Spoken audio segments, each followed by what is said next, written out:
All right. Welcome. We're here. Yes. Welcome. Welcome. Episode 50. Good morning. Good morning. Good afternoon. Good evening to everyone. Hello, all over the world. In class with Dr. Greg Carr. Hi. Professor Karen Hunter. Hello. Happy 50th. Good afternoon. Good evening to everyone. Look good for 50. Hey, listen. Black don't crack. Never. I see what you said. I see what you did there. All right. I wanted to start off today framing the conversation around revolution versus reform. I started watching Judas and the Black Messiah. I don't want to get into the details of it, but it was fascinating as it started off. It's not my birthday. My birthday's in April, 2 days. Oh, right. Yeah. Dr. Cars. It's our 50th anniversary, our episode here on In Class. But in the opening 5 minutes, as you talk about, the ways of learning, the ways of knowing, what does it mean what do Black people mean to whatever the thing is, and what do we mean to each other? Every bit of entertainment that we consume has to be looked at through the lens of history, right? It has to be looked at through the lens of actual history.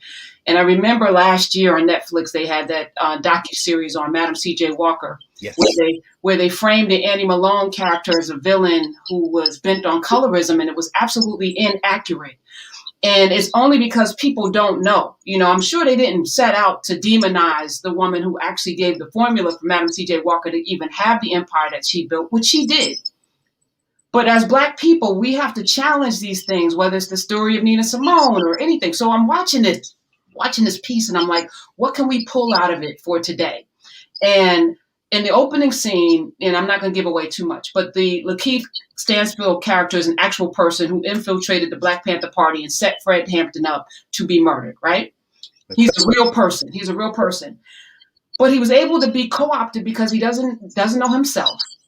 And he's selfish. So when we talk about Judas is not actually an evil person. Judas is self-serving. Judas is a person that may want those 30 pieces of silver for himself, or in this case, wants to get out of going to jail, but doesn't understand his relationship to the people. And the Fred Hampton character talks about and moves forward. He says, revolution. He said, politics. He says, war is politics with bloodshed. Politics is war without bloodshed, right? And as we start to look at what's happening in this country, revolution versus reform, revolution being real change versus reform, which is making docile Negroes accept the name changes on buildings, the Martin Luther King boulevards. He said, your dashiki is not going to save you. You could change your name, you could put on a dashiki, but is it revolution or is it reform? And reform is, we're going to name a school after a Black person. We're going to put Harriet Tubman on a $20 bill. Or make a movie called Judas and the Black Messiah. So I wanted to start there with you today, Dr. Carr, as we get into what's happening with this impeachment, and we're going to have some, people ask questions, of course, and hello to everyone in the chat. What are your thoughts on that and where we are and what that means for today? I think you, as you always do every week, you framed it in a way that I wouldn't have thought about until you framed it that way. And having framed it that way, you then give us the ground to think. And without thinking, without memory, without doing that, it's very difficult for us to imagine how to move forward. And I'm glad that you evoked the 6 conceptual categories that we framed for our Africana studies, realizing that this isn't about studying history or philosophy. This is about, in terms of Africana studies. A lot of people now saying that, I'm in Africana studies. Not really. No. Africana studies is about how you approach a question. How do you ask different questions to yield different answers, not digging up interesting Black stuff. As Daoudi Azibo wrote 30, 40 years ago, it's the difference between Black studies and the study of Blacks. So those questions are really the point of departure. So when you ask that social structure question, who are these people to other people? It's very clear that not only is that driving the actions of the FBI, the Chicago police, the CIA, whoever you want to involve, the federal government, state and local government, but it's also driving that 5th category, which is movement and memory. And at least for the social structure. Now, the governance question that you asked, the second question, who are these black folks to each other? That becomes very interesting because it isn't an exclusively black conversation. You see young Fred Hampton, whose mother, Iberia, whose people are from Louisiana. In fact, they used to go down there. Fred Hampton's mom used to babysit Emmett Till. She talks about that. In fact, if there's one book you all want to read before you go watch any kind of movie, any kind of profit-generating movie, I don't care who wrote it, Black, White, or Polka Dot, get this book by Jeffrey Haas, who's the lawyer for Sister Akua and Jerry, the wife of Fred Hampton, Deborah Johnson, when she was shot, how they settled this, the assassination of Fred Hampton, how the FBI and Chicago police murdered a Black Panther. And of course, we know it wasn't just Fred Hampton and Mark Clark who died first when he opened the door and they blasted him in his chest. There were a number of other folk who were shot in that day in December 1969, but we'll get to that. And thank you for that, because it's like we don't have the capacity to remember everybody, but we must remember everybody. Thank you for mentioning Mark Clark, and I want to sit and apologize for that. No, yeah. But also, I want to throw into this as we start to talk about later, what has been happening in the Senate and the evocation of the word Julian Bond. His name was brought up this week as well. There was the opening scene. The Lakeith Stanfield character, he tries to steal a car using a fake FBI badge. And the FBI, in turning him and flipping him, they say, "Why did you use this badge? Why not a gun? Why not use a gun the way everyone else uses a gun?" And he said, that badge is not more respected, it's more dangerous. It's more, Black people fear that badge more than they fear a gun.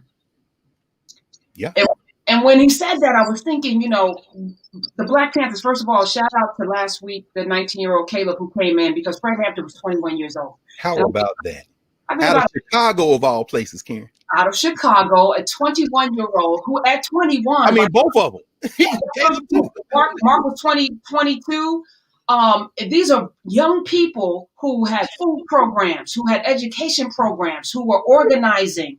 So when we talk about a Caleb who's 19 last week, again, he's operating in a tradition of young people doing things, right? Yes. So, but I'm thinking they didn't factor in the infiltration of that badge.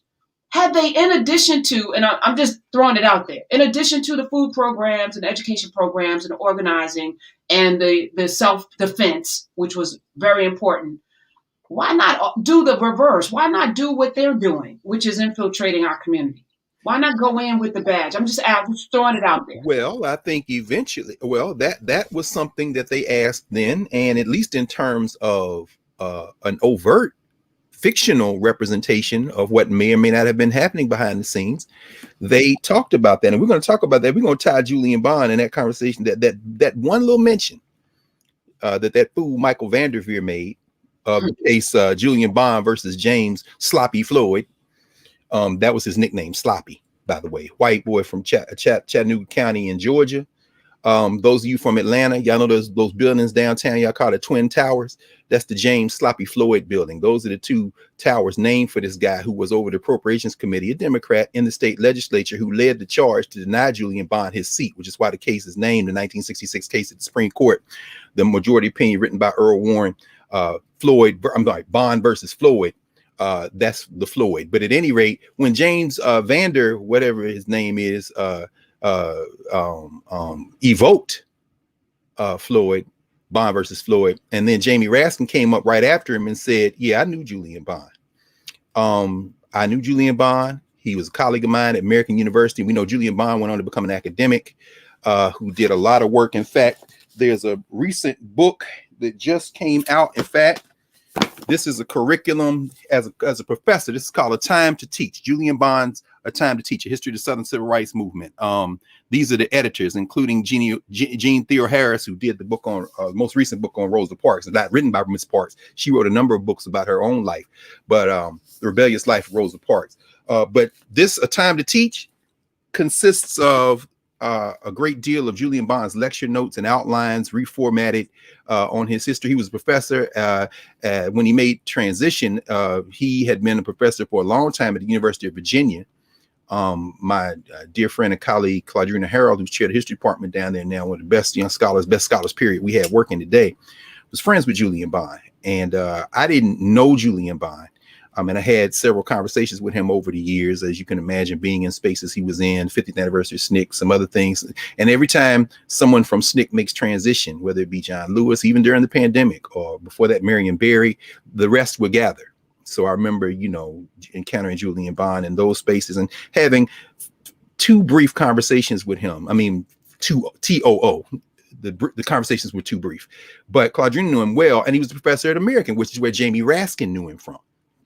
And Raskin is like, American University in DC.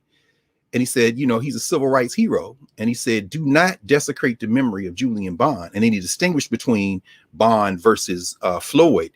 And we'll talk about that in a minute. And tied, believe it or not, to Fred Hampton and all this other stuff going on. But I don't want to stray too far from the observation you make. Why don't we reverse it? Why don't we infiltrate? Well,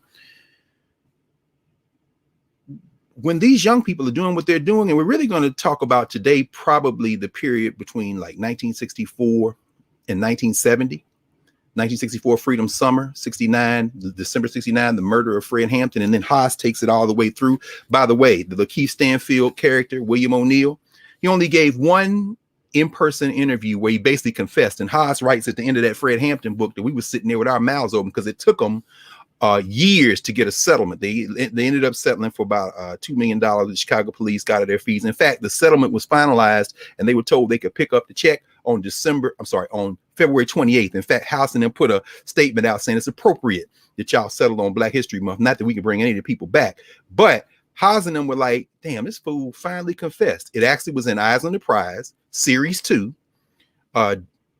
created out of the mind of a huge collective of incredible workers, including a number of very important SNCC members, including the great Judy Richardson, my friend Judy Richardson, very important, led by a brother out of New England named Henry Hampton, one of the great filmmakers, along with St. Clair Bourne and some of the other, in fact, the brother who did the FBI Martin Luther King documentary recently is a part of kind of a next generation overlapping really with that Henry Hampton generation. Henry Hampton was the man. If Henry Hampton had lived, no disrespect to Ken Burns, I don't believe in beating up on people. People tell their story the way they need to tell it. Everybody has their cultural meaning making. Everybody has their movement and memory. For people of African descent in documentary filmmaking that's kind of commercially released or commercially adjacent like PBS, Henry Hampton in many ways set a standard, a gold standard, so to speak. But Eyes on the Prize was work of collective. And there's actually a book that's been written by John Else entitled True South, Henry Hampton and Eyes on the Prize, the landmark television series that reframed the civil rights movement, True South. And he tells the story of how William O'Neill, that Lakeith Stanfield character, interviewed with Hampton and several other people in the Eyes on the Prize team in the segment that, if you all have ever seen Eyes on the Prize Series 2, they do a whole hour on the Panthers and the murder of Hampton and Clark and that whole context. And the O'Neill interview edited is in that hour. The unedited version, of course, is in the archives. But the brothers who produced that segment, that episode of Eyes on the Prize, include my friend Louis Massai, the great filmmaker out of Philly, Louis Massai, who won the one of the MacArthur grants many, many years ago. Louis Massai was in the room. And William O'Neill, of course, as we know, very nervous, they say, as the account in here and the testament goes, finally, gives it. And they say, well, why did you agree to talk to us? You've never talked to anyone else. He said, well, I want my daughter to know the truth. And then just as the series was debuting on PBS, it was about to drop. I mean, like literally like that day or the day before, William O'Neill runs out into traffic in Chicago and they say it's a suicide. And then Louis Massai in here says, was it suicide? Was he murdered? We'll never know. But I don't know. They're cleaning up loose ends. They be saying Black people are paranoid. You damn right. We're having this conversation in English in the United States of America. How the hell we can't be paranoid? Y'all brought us into a field of violence that has been unrelenting since day one. But at any rate, the question of infiltration is very important because one of the things that happens between 1964, Freedom Summer, which we'll come back to in a minute, and 69-70 is Black folks start imagining different kind of world, even in their creative work. So return for a second, for 15 seconds, to those 6 conceptual questions we ask in Africana studies. What is the social structure? Who are Africans to other people? The counterintelligence program is in full flight. We know that in this moment. They're attacking anybody who looks like they're trying to transform the society. I don't care if people violent, non-violent, communist, that's all excuses. Governance structure. Who are these Africans to each other? Well, they are determined to change their material conditions. And, in the case of Fred Hampton, in the case of Black Panther Party, the Illinois chapter, statewide chapter, with Peoria and Chicago being the kind of big piece in it. You read Jacoby Williams's book, From Bullets to Ballots, it kind of traces this. And also a reminder, because we talked about some of this stuff overlaps with what we talked about many episodes ago, many segments ago, when we talked about the transitions of John Lewis and C.T. Vivian. We did a lot about that through the Student Nonviolent Coordinating Committee, which is how I'm going to tie these two things together. Get this book if you want to read about the Panthers. We mentioned it then, we'll mention it again now. Black Against Empire, The History and Politics of the Black Panther Party, Joshua Bloom and Waldo Martin. Chapter 10 is on Hampton and Clark. If you don't read nothing but them 20 pages, you look at that film like, what the hell are y'all doing? But at any rate, what you see is that by the time Hampton and we asked that governance structure question, who are these Africans to each other? What are they doing in Chicago? Well, in Chicago, they are trying to pull together people. They're trying to pull together people who are poor, people who are oppressed. They're trying to pull together labor. And what do you see? You see Fred Hampton reach out.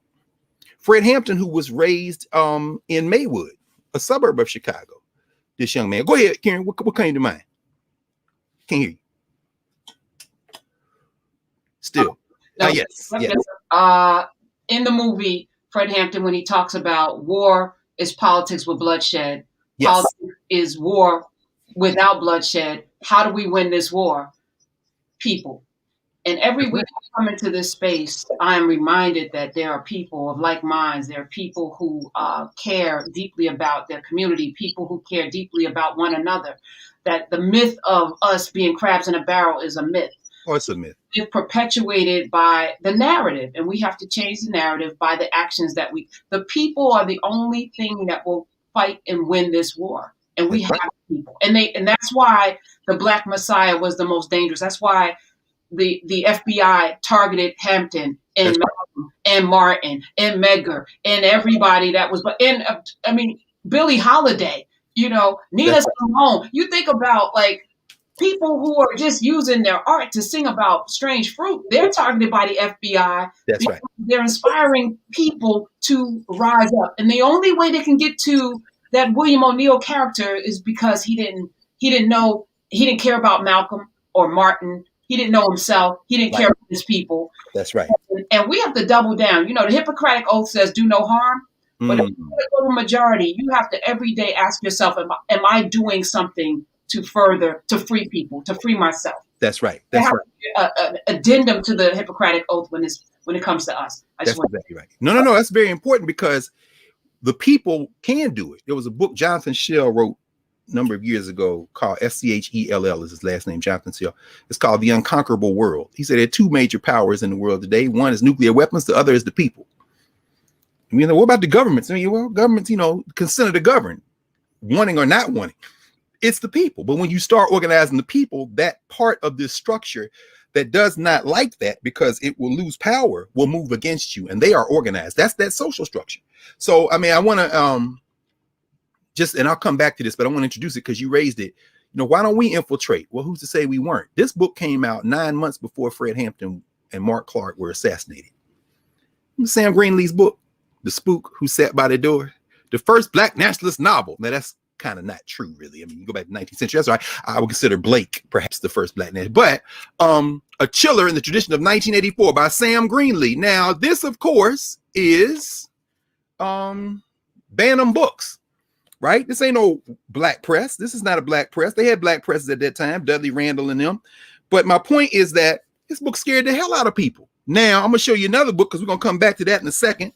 That was 1969. Fred Hampton was alive. In fact, much of what happens in that chapter really is a 1969 story. 2 years before that, this book had come out. That's John Williams's book. The most powerful book about blacks in America since Ralph Ellison's Invisible Man. Now, Ellison's Invisible Man, not as powerful as this book. This is John A. Williams, The Man Who Cried I Am. This is the book that has a fictional representation of something called, and I know you heard it, Karen, so many people are watching. Y'all heard of King Alfred plan? that they're going to round up all the black people and put them all in concentration camps. It was fictional. It's near the end. See King Alfred? But it's based on this idea of the counterintelligence program. He even got a map where they're going to divide the black people, participating local agencies, state agencies. Out of the mind of John A. Williams came a fictional representation of what they imagined was going to happen to black people if the organizing of people got too far out of hand. Now, I'm sure that the King Alfred plan, I'm sure the counterintelligence program, I'm sure that the spook who sat by the door, I'm sure that all of that is represented in the movie Judas and the Black Messiah in equal weight with, who was an informant. I mean, no, wait. Yeah, nah. You know why? Let's go back to the conceptual categories. Every group of human beings has the same conceptual questions. The reason we call these Africana studies questions is because black people do too.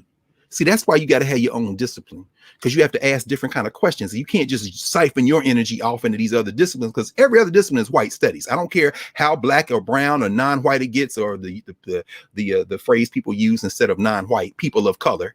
Because again, once you are in somebody's social structure where they have a different use for you, and by they, I don't mean everybody and they agrees. I mean that there's a consensus, however, that you are not them, to evoke James Baldwin. Then however you find yourself coming into history or philosophy or literature or whatever, you're going to be fighting your way in. Why not start with your own foundation, your own questions, and then you can have conversations with other people. So the governance question, who are Africans to each other, is fed by how do they use science and technology? How are their ways of knowing? How do they view the world? What kind of movement and memory as they go through time and space do they pass on to their children, to the next generations? Do they tie back to previous generations? And finally, in any moment, what culture do they create? Now, why is that important in this context about revolution and reform? If you don't remember what you did before, how are you going to plan more effectively for what you're going to do today and what you want in the future? Memory precedes action. You've got to think about it. And if your memories are constantly being fed by somebody else's movement and memory, hell, you might not even remember. This is a good book for young people in particular. It's got a lot of pictures and stuff in it. This is called, listen, Whitey, The Sights and Sounds of Black Power, 1965 to 1975, Pat Thomas. Nothing but pictures in here. Do you remember the music of that 10-year period? You mentioned Nina Simone. You mentioned Elaine Brown was a singer who ended up running the Black Panther Party out of the West Coast. The Last Poets. Do you remember all this stuff? Dick Gregory's many albums. I mean, my friend and elder Dick Gregory, I wrote the introduction to his last book before he made transition. Seize the Time. I resisted the urge to go and get all these little paperbacks because they were publishing them all the time. Here is a record Elaine Brown did, Seize the Time. This is all cultural meaning making. All the Malcolm recordings they were listening to. All this is cultural meaning making. Carl Stokes did a piece here where he said, they killed Fred Hampton, they killed Mark Clark. It's a tragedy, but a greater tragedy would have been if all those Panthers had gone to jail. So let's look at least that as a victory. And they're looking at him like, what? Are you crazy? Because that first critical mass of elected black officials coming out of this Voting Rights Act is beginning to take office, and there are demands black people are making of them. Oh, of course, I'll stop with this. The great Nikki Giovanni, her albums, one of these got James Cleveland on it when they do that one as well. But at any rate,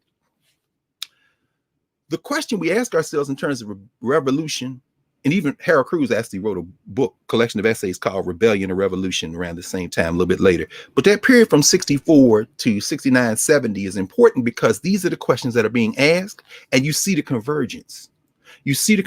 So Julian Bond is denied his seat in the Georgia legislature from the election he won in 1965 when James Sloppy Floyd, he was called Sloppy because as a kid he was too little to fit his football uniforms. And in the South they give you nicknames, and if they like it, it sticks. So it stuck all the way. But at any rate, this white dude served 22 years in the legislature, and then he died, So this is about halfway through his 2+ decades in the legislature in Georgia.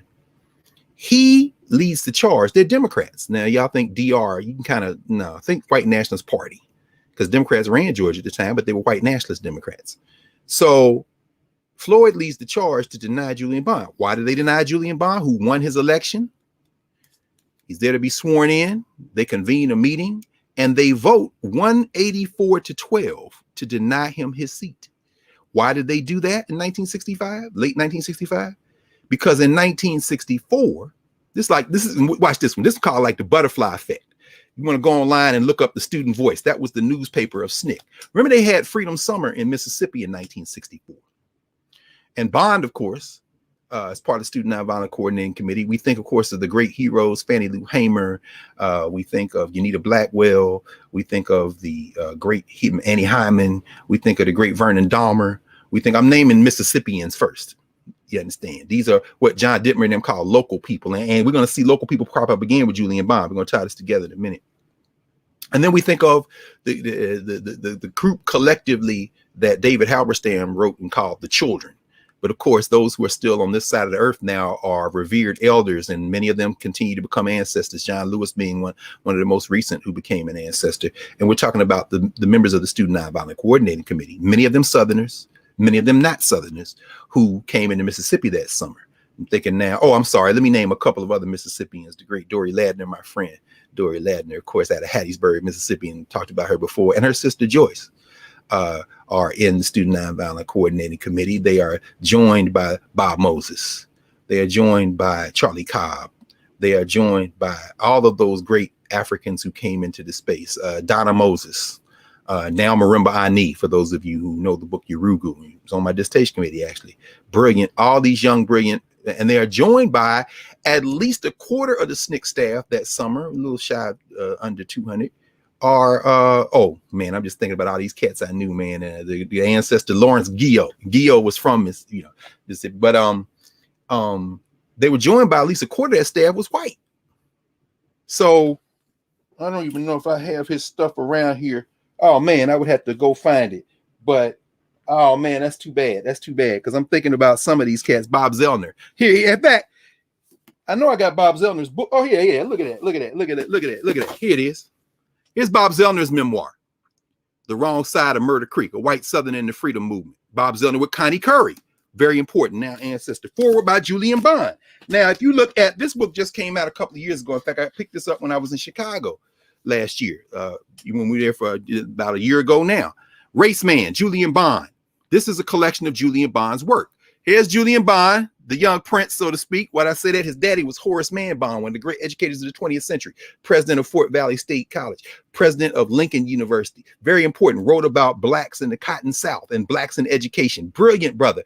Also a Republican who lended Julian Bond a little bit of money to run for that office when, in the wake of some reform in terms of redistricting, they figured, hey, we can win this seat. So who comes and asks Julian Bond to run for that seat? John Lewis. Who else? Ivanhoe Donaldson and them cats. You know what? Because they really Snickers being run out of Atlanta by that time, which is going to come back to in a minute. But here's Julian Bond. Who's next to him? That's Bob Zellner right there. That's when they're younger, right? So you see black and white folk in this picture. But so they're in Mississippi in 1964, and their strategy is to come in there. We talking about voting rights, talking about organizing. You read Bob Moses' any of his work, because he's like the rest of them. He's never stopped working. We had our Freedom School students read the year it came out, something called Radical Equations. Bob Moses is talking about the Algebra Project, which he started. Very important. But he based it in the work that they had learned organizing while in SNCC. So the story is really a lot about what happens in Mississippi.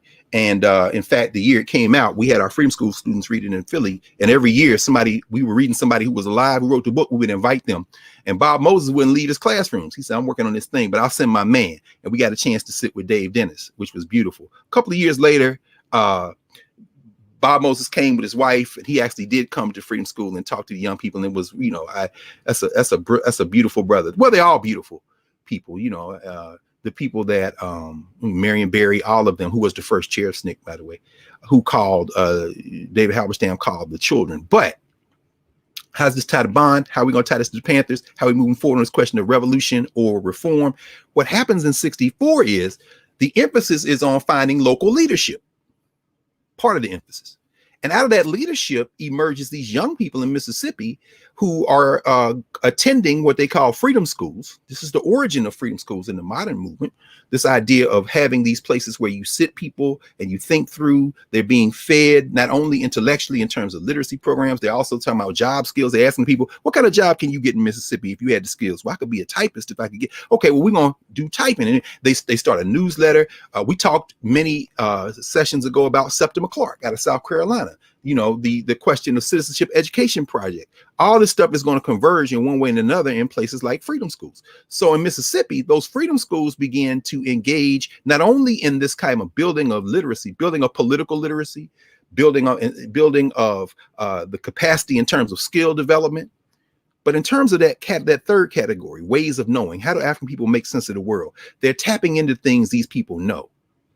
As our sister and ancestor, the great Nzinga Radabisha Heru used to say, just because I don't know what you know doesn't mean that what I know doesn't count. So they always respected the things people knew. I mean, this is how you get a titan like Fannie Lou Hamer. Oh, by the way, parenthetic, let me just footnote this right quick, Karen.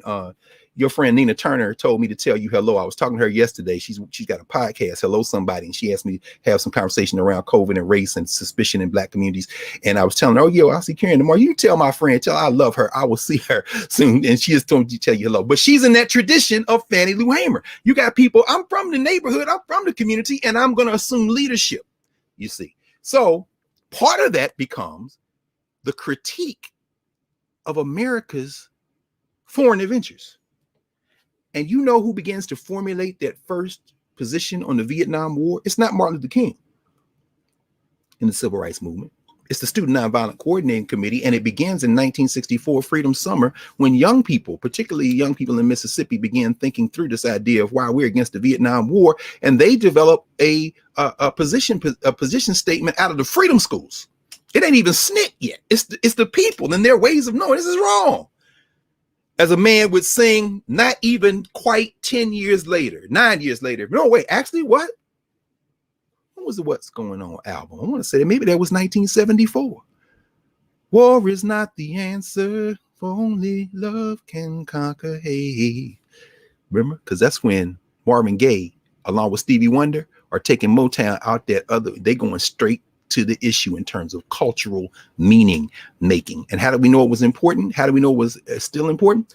We know it's important because here we are in 2020, movement and memory. We still remember Marvin Gaye. We still remember what's going on, right? Oh, I should add one other thing. Fred Hampton at his funeral, the honor guard. Let me read you the honor guard because we're going to tie this together in terms of governance structure. Who are Africans to each other? Because it ain't just Black people, but it's coming out of a Black foundation, just like the critique of Vietnam came out of the Black foundation. What you see is that the honor guard, let me read them. The honor guard at Fred Hampton's funeral. Oh, by the way, at the end of the funeral, shout out to the new ancestor, Mary Wilson of the Supremes. The funeral, they played Someday We'll Be Together. Oh, yeah. Diana Ross and the Supreme ain't when it started. It started as the Supremes flow ballad. Diana Ross and Mary Wilson. I thought I had, oh yeah. This ain't the history. Get Mary Wilson's book, Dreamgirls, if you want to know the history.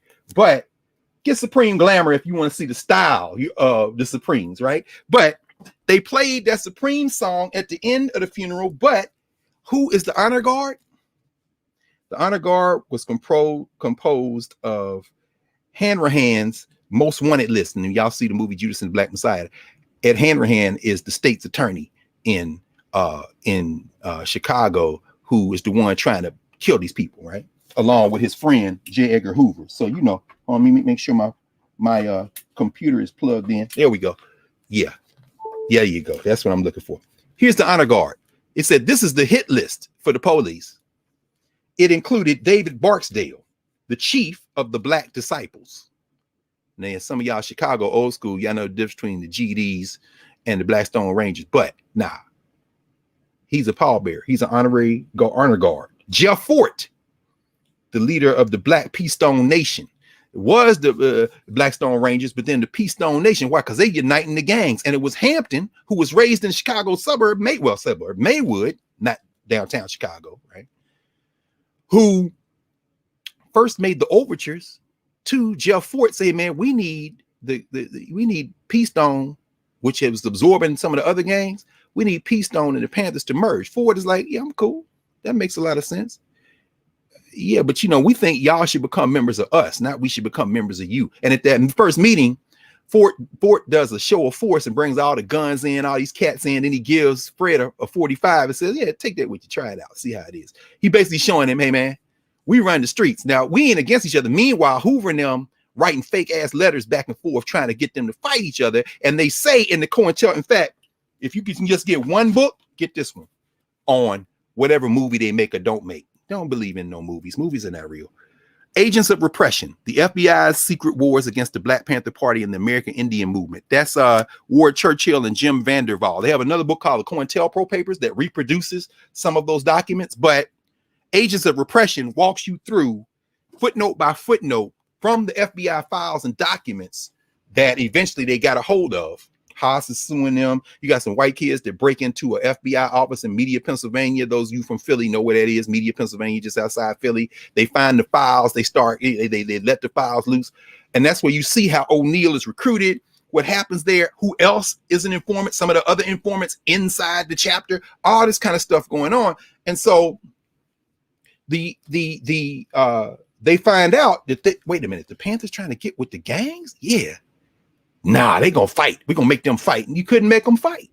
You couldn't make them fight. I don't care how many informants you got. Why? Because they know each other. So let's keep going. Cha-Cha Jimenez. Who is Cha-Cha Jimenez? Some of y'all read Joanna Fernandez's new book, The Young Lords, and I recommend it very highly, or talk to any of the Young Lords. The Young Lords are probably best known, if known at all, out of the East Coast, New York specifically, but it started in Chicago. Cha-Cha Jimenez. Cha-Cha Jimenez, chairman of the Young Lords organization. Oped Lopez of the Latin American Defense Organization. They going international on this. That's why you read Black Against Empire. The American media and American popular culture tries to frame this whole thing according to the social structure's needs. The need, the desire of the American social structure, fed in its media, fed in its government, fed in its politics, is the USA, USA, USA. The desire of African people in the governance structure, freedom, liberation, for all humanity, begin with us, and we don't give a damn about state borders. This is what terrifies the hell out of them. They're not only uniting domestically, they're uniting internationally. Go on, and I'll stop with this one. And a representative from the Latin Kings, Father Clemens, the popular Black priest from a South Side Catholic church, read the obituary prepared by Fred's family. Go on. Now, there was a person that wasn't in the honor guard, or there was a group that was not recognized in the honor guard, in part because they were scared, at least as described by one of their co-founders. They were afraid that with Hampton's assassination, they wouldn't be able to continue to build what they had established when these two organizations, the Black Panthers reaching out, came to the north side of Chicago. Those of you in Chicago know the north side, up around Wrigley Field and Pass, going on into where the suburbs where Northwestern University is. The only time I go in that neighborhood usually is to go to the bookstores up there, the used bookstores. I pull some good treasures over there out of the year. That's the north side of Chicago, right? White. In fact, at this point, these cats that Fred Hampton reaches out to, they call that part of Chicago, in terms of poor people and working class people, they call that hillbilly Harlem. Now, I'm talking about an organization called the Young Patriots. The Young Patriots. Who are they? The Young Patriots organization are the poor whites.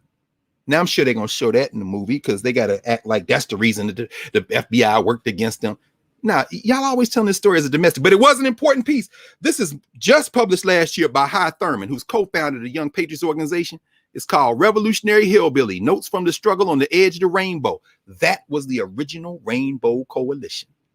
It was the Black Panthers, it was the Young Lords, brown, and it was the Young Patriots, white.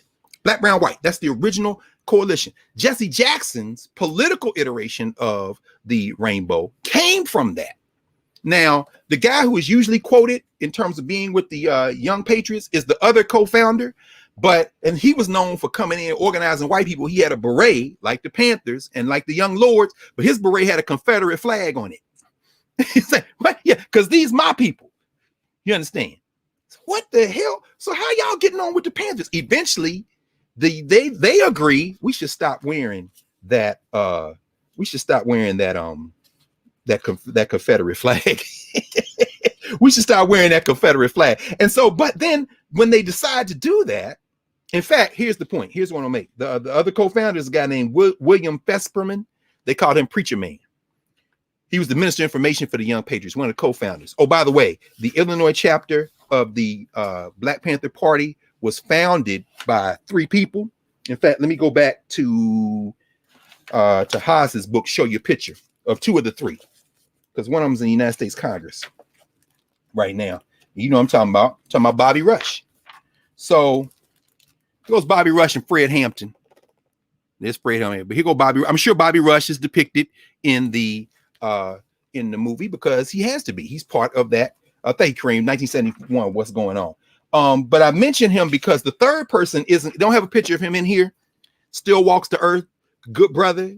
I seen that cat roll up on people, man, and intimidate the hell out of him. I ain't never had no beef with him. That's my man, Bob Brown. Bob Brown very close to Kwame Ture, Stokely Carmichael. Why? Because Bob Brown was one of the leaders, in fact, the leader, if not, well, major leader of the small chapter of the Student Nonviolent Coordinating Committee that was in Chicago. But this is important because Fred Hampton, who had grown up kind of working class, middle class, who had organized a walkout of his high school when there was this race thing that went down because white folks attacked these black girls and then they retaliated and then they want to ban all the black kids. So as the leader of the NAACP students there, he reaches out to the national NAACP because Fred Hampton is solidly kind of middle strata, working class, black middle class. So he's NAACP leader. He's a leader in his school, all this kind of thing. Now imagine, as you say, this guy, when he is murdered, he's 21 years old. So all this happened in the late teens, well, mid-teens to late teens. You're thinking, my God, what the hell? This boy has got this talent. He's got this gift. So SNCC, yeah. So who takes them out to the West Coast to meet with the leadership of the Panthers? Stokely Carmichael is very interested in this. Why? Stokely Carmichael came out of SNCC. Stokely Carmichael was the 3rd chairman of SNCC. Chuck McDew. I'm sorry. No. Let me stop. Because y'all can go back and look at this. Marion Barry, Chuck McDew, Chuck McDew, who just made transition not too long ago. John Lewis made transition. And then Stokely Carmichael.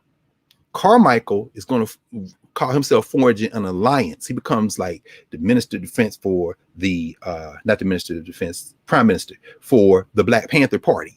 It's more symbolic than that, but the idea is they're building coalition politics. So Carmichael is interested in getting Hampton and them in there. They want a branch in Illinois. That's how it happens. Now, you don't have to go through me. You don't have to go through you, Professor Hunter, Karen. You don't have to go through anybody else with second or third hand knowledge. As the Yoruba would say, Omo, it's true. But then you got secondhand knowledge. They say if you weren't there, it's secondhand knowledge. There are a lot of people who were still there. Bobby Rush is still around. Bob Brown is still around. Kathleen Cleaver is still around. I mean, in other words, the people you can think through this. And it tends to be, in fact, I want to show y'all this book just because it's kind of ancillary to this, but I want to mention it because it speaks to this notion of how we tell our own stories.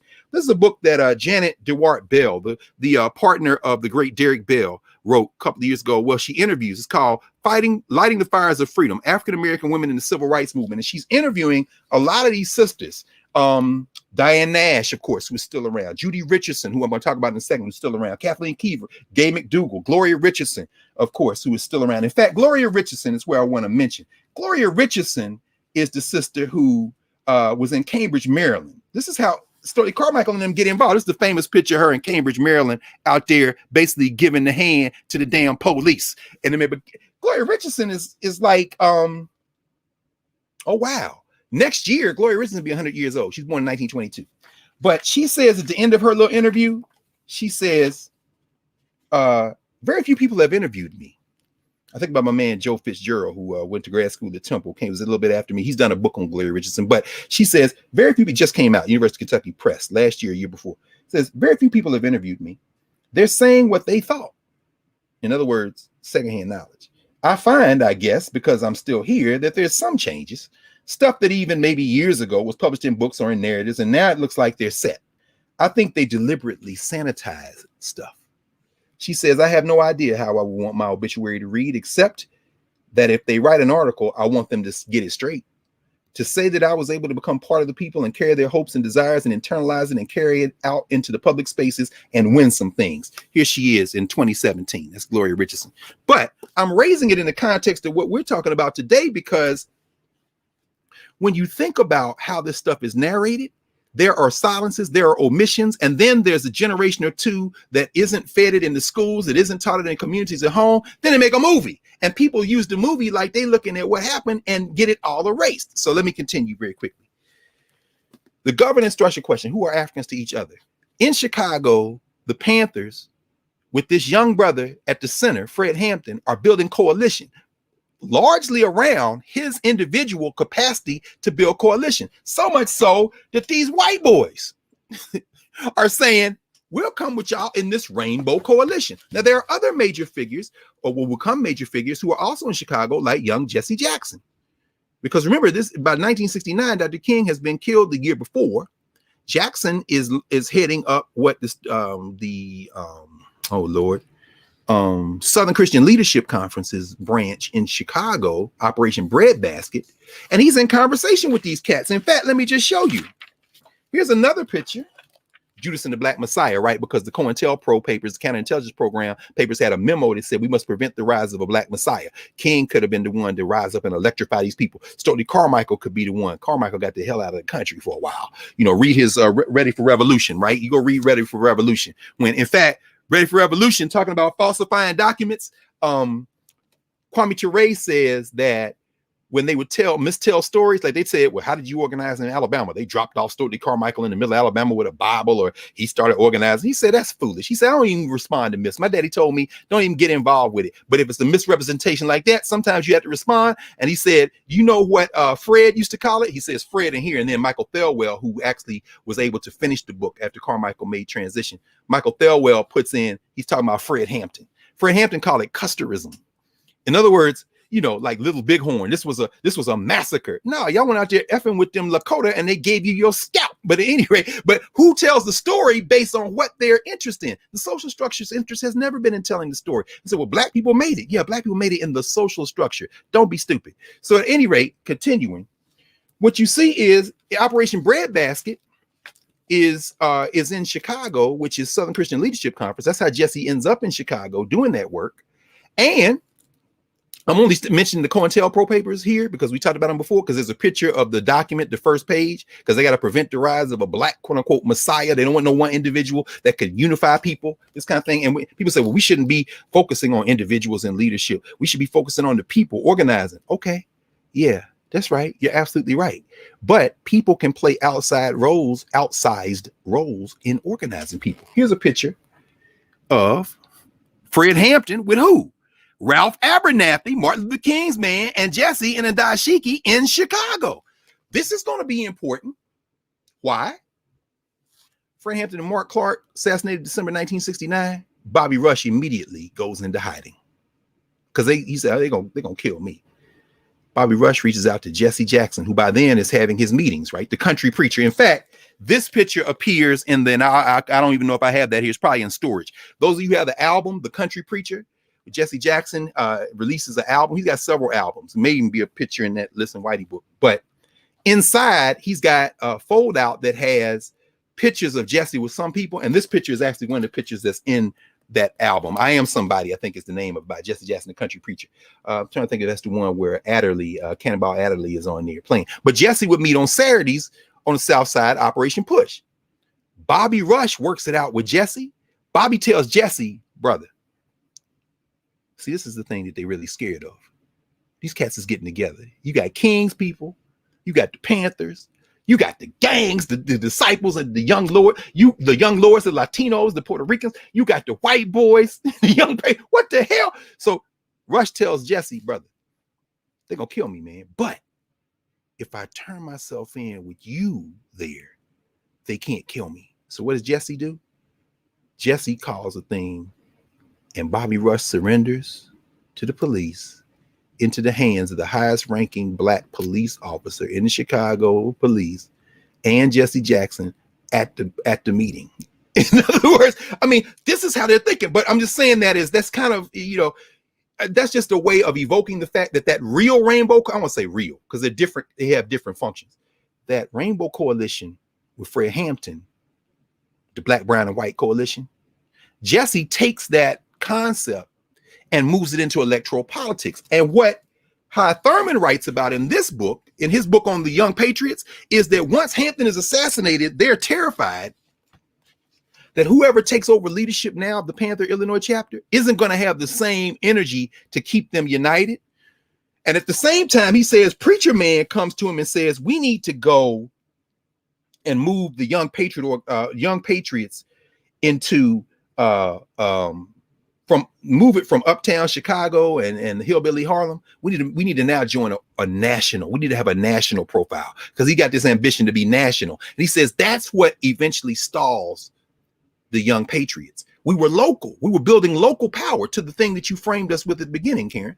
You know, you're building local power. You're building people power. But then, you know, Fesperin's like, in fact, he says, Fesperin was forced to leave Uptown by members of the Young Patriot organization because of his blusterous ego and refusal to conform to the needs of his Uptown people. He was more interested in gaining a national reputation and an identity with other radical and revolutionary groups than serving the needs Uptown. This is what the Young Patriots chairman at the time, Bob McGinnis, says. I'm saying all that to say that all of this energy is going on. We're talking about basically the Fred Hampton story, as I said, is basically 1969.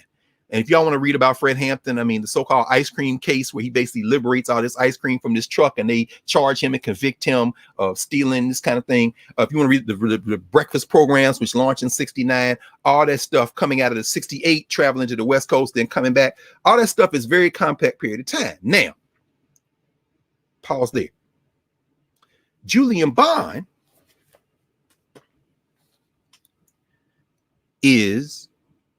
runs for office in 65.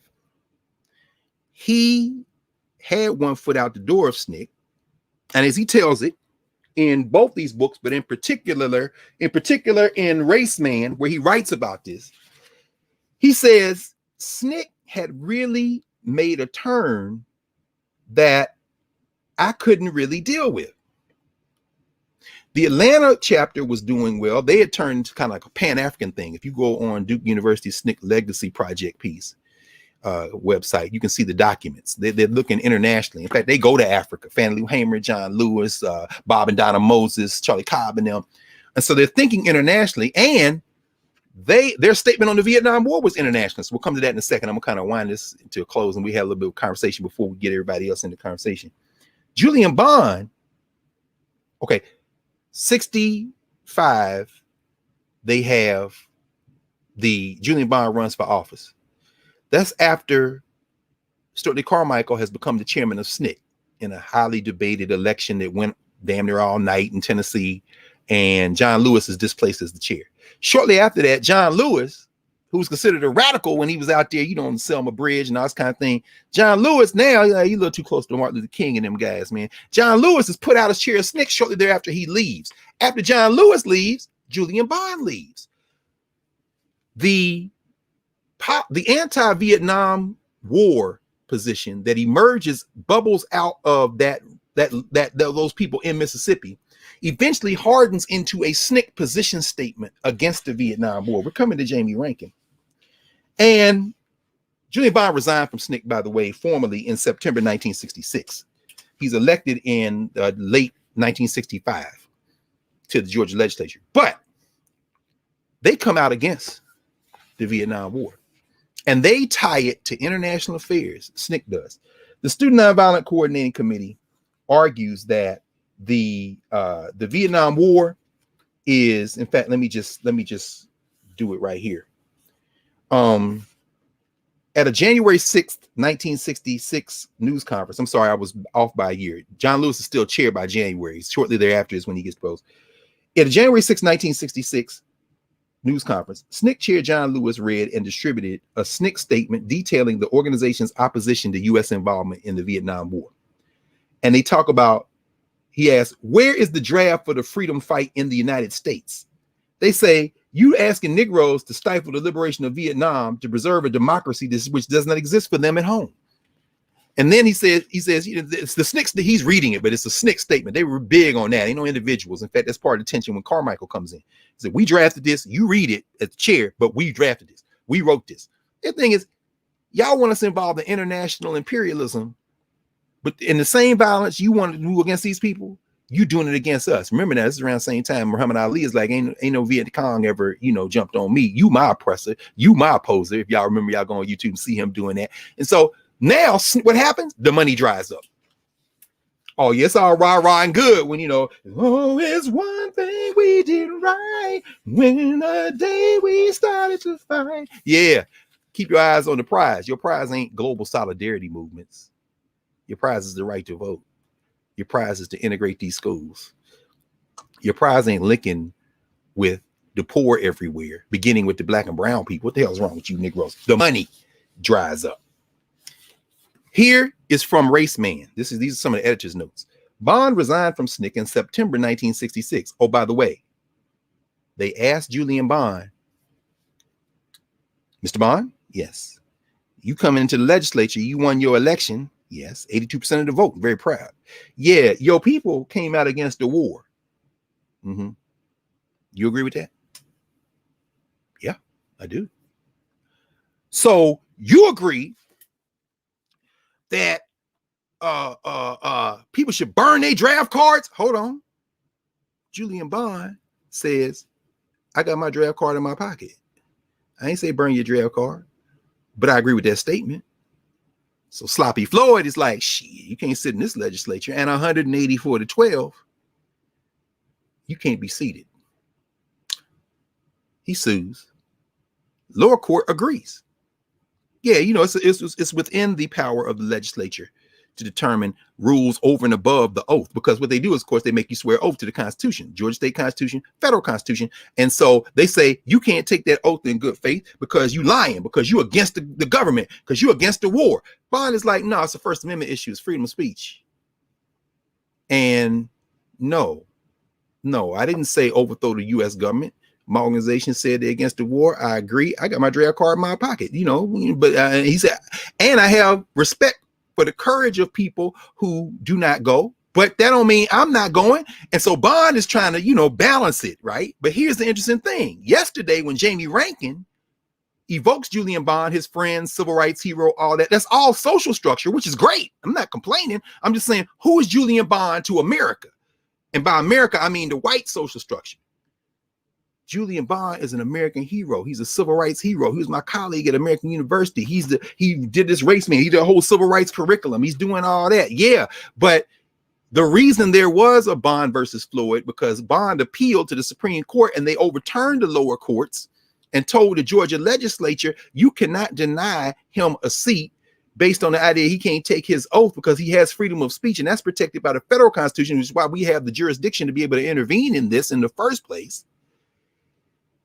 You're quoting it to tell this fool who was responding to Chris Van Hollen, who was following up from Senator Blumenthal, who had asked Trump's attorney to clarify why there's a constitutional right for Trump to do what he did. Raskin comes back and says, you know, keep Julian Bond name out your mouth. Because Bond versus Floyd does not stand for the principle you're trying to evoke it for. It stands for the principle that he had already been elected. First of all, he said Julian Bond had already been elected. They were denying him his seat based on denying his First Amendment rights. That is very different than your man who was sworn in, who served for almost 4 years, and who incited an insurrection. This is a very different. Don't use Bond. And he said, and don't besmirch the reputation and the memory of Julian Bond, who's a civil rights hero. Footnote, I should add, because I just loved it. Didn't you love it, Karen? When Stacey Plaskett came up after that and was like, you know, she was making the allegory, she was reinforcing, she was using the allegory of male-female relationships, particularly these white men in the Senate, which is why I loved it. The smoke. Oh my God.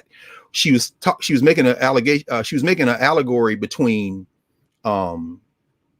courting your wife and how many times you'd have to court your wife and how many you wouldn't just do it one time, and how Trump had been stoking this fire for years. And then he stoked it at the end and it jumped off. So it's a momentum. But what she said though, I was like, oh my God, See, you got to be an Africana. Ways of knowing. In other words, how are we interpreting this? She said, well, I can't quote it verbatim. Somebody had to look it up, but she said, it's like you men could not court your wives with one try. Then she said, you had to build it up. Oh my God, did you just murder? Murder was the case that they gave me. Did you just snatch all of the manhood of all these white men in the United States Senate? And she just went on. Now, going on. But anyway, that's a footnote. Back to the point. Rankin is evoking Bond versus Floyd for the principle that you must distinguish between a First Amendment right and what your man did, which was inciting insurrection. So don't use Bond versus Floyd. But he's using it in the very narrow sense of the social structure. Now, in the governance question, who are we to each other? The reason there was a Bond versus Floyd is because Julian Bond stood with SNCC, which came out against the war and made domestic policy in the U.S. part of an imperial policy critique, which was very much in the spirit of where SNCC was headed, where the Panthers already were. And so fast forward to 2021, you make a movie and make it about an informant and whether he was human or not and a love story and all this kind of thing. If you don't address the fact that all of this is happening with these young people who are aware of organizing, not just as a local thing, but connecting it nationally and internationally to oppress peoples, then you've put out a piece of propaganda that is cultural meaning making for somebody's social structure, but not our governance structure. I don't care what color you are, how great the acting is or the music or all that. That's probably one of the reasons No Name decided she wasn't going to be on the soundtrack. But now, let me drop this other piece in and we continue, because the overall theme of today is revolution or reform. Which way? You raised that, Karen, and it's brilliant. Julian Bond, man, fascinating figure. Son of a HBCU president, one of the most accomplished intellectuals of his time. Himself a brilliant young brother, Morehouse, was at Morehouse College when he joined the movement. A writer, a thinker. The critiques of him, right or wrong. Did he know exactly what he wanted to do with his life? Would he have gone into politics? Could he have been Jesse? Jesse goes into politics. That's that Rainbow Coalition piece, right? It takes some of the energy of the organizing Rainbow Coalition and puts it in electoral politics. Right or wrong? Debate. Should you have somebody at the table? Should you infiltrate, whether it be the fictional FBI with the spook who sat by the door, or whether it is the very real structure of electoral politics? Debate we're still having today. We don't have it from scratch if we have our memory and see what last time it happened, because once Clark and Hampton are assassinated, it scares the hell out of those young revolutionaries who are thinking, are we next on the list? Why do they even think that there's a list? They ain't broke the COINTELPRO papers yet. They don't know what we know. But you know what they've been reading? That came out in 1967. They see the King Alfred plan. And by the way, John A. Williams, in order to promote his book, had the King Alfred plan pages reproduced and littered around on the subways of New York and different places. It was an advertising thing. Man, to this day, there are people who think that King Alfred plan is real. King Alfred plan is probably more powerful in our immediate minds in some ways than another fictional piece, the Willie Lynch letter that goes up. So it isn't in terms of cultural meaning making, the fact of whether or not something is true or not. Hell, W.B. Du Bois wrote a 3-volume kind of semi-autobiographical history of a century called the Black Flame Trilogy. It's fiction, but he uses it to speak to these archetypes, these things, and he drops a lot of history in. Williams is doing that in The Man Who Cried I Am. The Willie Lynch letter, there was no Willie Lynch. He didn't stand by the banks of the James River and say all that stuff. However, many of the tactics that are talked about in the Willie Lynch letter were used in terms of enslavement. But these young people now, who are now not so young, mid-20s, late 20s, James Foreman actually older than that, they're saying, shit, who's on the hit list? Kwame Ture, Stokely Carmichael, that's how he ends up. Kwame Ture, he ends up in West Africa. Shit, you ain't gonna kill me. I'm just gonna sit here and wait for it. You got people, I mean, Algeria, Kathleen Cleaver and Eldridge Cleaver, they end up in Algeria. Read the book Algeria, Capital of the Third World, or better yet, read their own writing about that. People are going out. I mean, already Robert and Mabel Williams are in Cuba. I mean, they got them on the most wanted list. So I'm saying that kind of shockwave. You got Julian Bond with a foot now. He's in electoral politics. He's coming out of the movement, but even in the movement, Bond was like second, third generation black intellectual bourgeois kind of thing. And that's not a critique of that class position. It's just saying it's a very different life experience than a Fannie Hamer or even an immigrant to the United States like Stokely Carmichael. But they're all part of this band of brothers and sisters, this circle of trust, as Snick would call it. But that thing has begun to dissolve now because the money from outside of black communities has dried up once they come out against Vietnam. Because you done found out white people are with you until they not. They ain't with you around this international oppression shit. No, right to vote, I can get that. A dog biting a man or biting a woman in her privates, yeah, hell yeah, I don't like that shit. Wait a minute, hold on. My army is the same as, no, I can't go with you. In fact, I'm not sending no more money. So Bond is contacted by Kenneth Clark.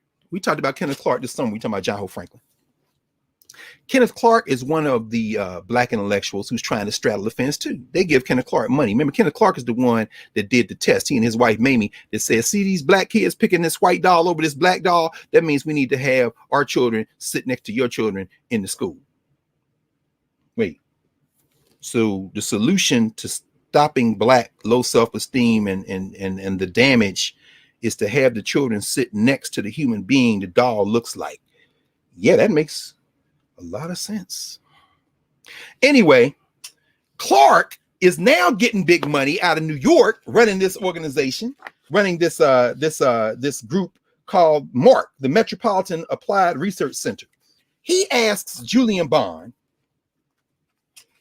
Kenneth Clark, this is 1967. He asked Julian Bond, could you write a memo on what happened to Snick? Julian Bond says, yeah, I'll write it, but don't put my name on it. Please don't, share it with the people you needed to share it with, but don't put my name on it because I'm gonna be very candid and very frank. And Julian Bond starts talking about what happens when you take these positions, which should be considered revolutionary. And he says, that's when the money dried up. That's when we couldn't staff the organization. He said, present financial difficulties. Remember I said, Karen, we're going to talk about, roughly speaking, 1964 to 1969, 70. Julian Bond tells Kenneth Clark, present financial difficulties began after the summer of 1964, intensified in 1965 with the organization's anti-Vietnam War stand, and had become nearly insurmountable with the election of two new chairmen in 1966 and 67, and the adoption of an anti-white policy in staffing the organization. Because when they go to Stokely Carmichael, and after Stokely Carmichael out of Louisiana, Hubert Rap Brown, burn baby burn, die nigga die. Oh, they pro-black, and they telling white people, Bob Zellner and them, we love y'all. We love y'all. But we need black people to be the face of this organization. And I tell you, as somebody who is deeply grateful, Karen, I cannot express my gratitude deeply enough to be able to know some of these elders, to have sat with them, to have laughed with them, to break bread with them, to watch them debate, cry, argue. When you see a bunch of 70 and near 80-year-olds arguing like they 20 years old, you see what that must think. Them damn marathon meetings, they would go for days at a time, But to see Bob Zellner, see some of the white members of SNCC who have never lost their commitment in those spaces today, and to realize that, it's deep pain still in terms of what happened in that turn. But they all were there when Stokely got sick, when Kwame Ture got cancer. He said CIA today he died. He said CIA gave him cancer. They were there when Hubert Rap Brown got sick. They were there, John Lewis. They were there. They come together. That circle of trust isn't unbroken in that sense. But at the 50th anniversary of SNCC, I'll never forget being there. I was with panelists in one of the conversations. I was very deeply grateful to even be in that conversation. But I watched as they had a tribute to Kwame Ture after the main program in the hotel. We were in a little room. I sat next to Stokely's sister. She said, come sit next to me. You remind me of my brother. I'll never forget that. My God. I said, wow, really? So I'm sitting here in the back. We're in the back watching. She's very quiet watching. Jesse comes in. I'm looking at the embers of a youth coalition that a Fred Hampton was trying to build, but it wasn't part of the daytime stuff. I'm saying, because even there, Black nationalism, Pan-Africanism, which is still, there are still probably hurt feelings. James Swan was alive still at the time. There's still, a sense, oh man, the brace thing. And Julian Bond is telling Kenneth Clark, who ain't never had a dog in the Black nationalist fight, Kenneth Clark, them damn dogs, is telling him the money dried up after that, and the leadership went, and then they started telling white people they couldn't be in the leadership. And then he said, we knew that was going to happen. Some of us had predicted that. And so what ends up happening is we don't have the infrastructure. And this is what he says. He says suspicions and theories of conspiracy plague the lives of SNCC Black leaders. He says during the week of July 30th, members were convinced President Johnson, he's writing 67, The Man Who Cried I Am came out in the spring of 1967. Julian Bond writes in the fall of 1967 that in the summer of 1967, members were convinced President Johnson had given the FBI, state and local police forces a list of the names of 15,000 Negro militants, all of whom were to be arrested that week and held in concentration camps. King Alfred plan. Needless to say, all organization staff members believed their names were on the list. This is a rebellion, revolution, reform. It ain't just a debate we're having on YouTube or in social media. It's real world consequences. When I see these young people, I was watching our friend Jared Ball. He got something called Black Power Media, right? He interviewed Fred Hampton Jr., our sister Rosa Clemente. He and Rosa talked to Chairman Fred Hampton Jr. And they're talking about this issue, you know, of how this film may represent things and not leave things out. And Chairman Fred Hampton Jr. is being very, very transparent. He said, yeah, they had me and my mama involved in this as consultants. We had debates. I was on the set. You could see the transformation. Rosa said, yeah, I was there too. I could see the spirit of Shasha Jimenez. I could see all that in there. At the same time, it's Hollywood, man. It's Netflix, man. So you're not going to, you know, you can't use that as a proxy for organizing. And then Jared did another session with some of these young people who were in Black Lives Matter, who are in local chapters in Philly and DC, in Jersey. And they're saying, we don't like how the national BLM leadership is using it. They're getting money from these grants and foundations. We ain't saying get the money. We not get the money. We saying, how does that get to us? Because we out here the ones confronting the police. And they said, we don't deal with no police and we don't deal with no politicians. So you see the tension there. And you're saying, okay, we got to work through this. We got to help y'all work through this. And it's not that y'all not studying. I mean, y'all out there, but it's not a rigid line between doing something and studying something. They loop each other. You got to go back and look to see this is what's going to happen next. Some of you, if you take this stance, your friends not going to. So some of these people say we need the money. Okay, if we don't have the money, we need the support. Yeah, because you know what, the last time you took a stance and the money dried up from these other people because it wasn't their agenda, the thing came apart. They started attacking these other people. They dropped out. Julian Bond is like, what does Bond say? Bond then says, here are some potential alternatives. He says, because I'm going to tell you what happened in 64. Bond is telling Kenneth Clark this to tell the rest of these Black people who want to debate whether to integrate or not. This book right here, get this book, The Haverford Discussions of Black Integrationist Manifesto. This is the meetings they would have. By the meetings, I mean, Kenneth Clark headed this organization up. And some of those people included Ralph Ellison, John Hope Franklin, St. Clair Drake, the beast, St. Clair Drake. Oh my God, to look at all that. You're seeing them have these discussions because as the Black Power movement unfolds, 1964, 65, then you get to 1969, Fred Hampton, Mark Clark are killed. It's clear the police and the damn federal government are going to kill these young people. They don't want them involved. Now these Negroes, some of whom become elected officials, some of whom are like, you know, respectable grant getting Negroes. It's like, okay, we want liberation too, but I think we got to go about it another way. Fast forward to 2020. All this mass marketed Black history, black stuff coming out of social structure institutions.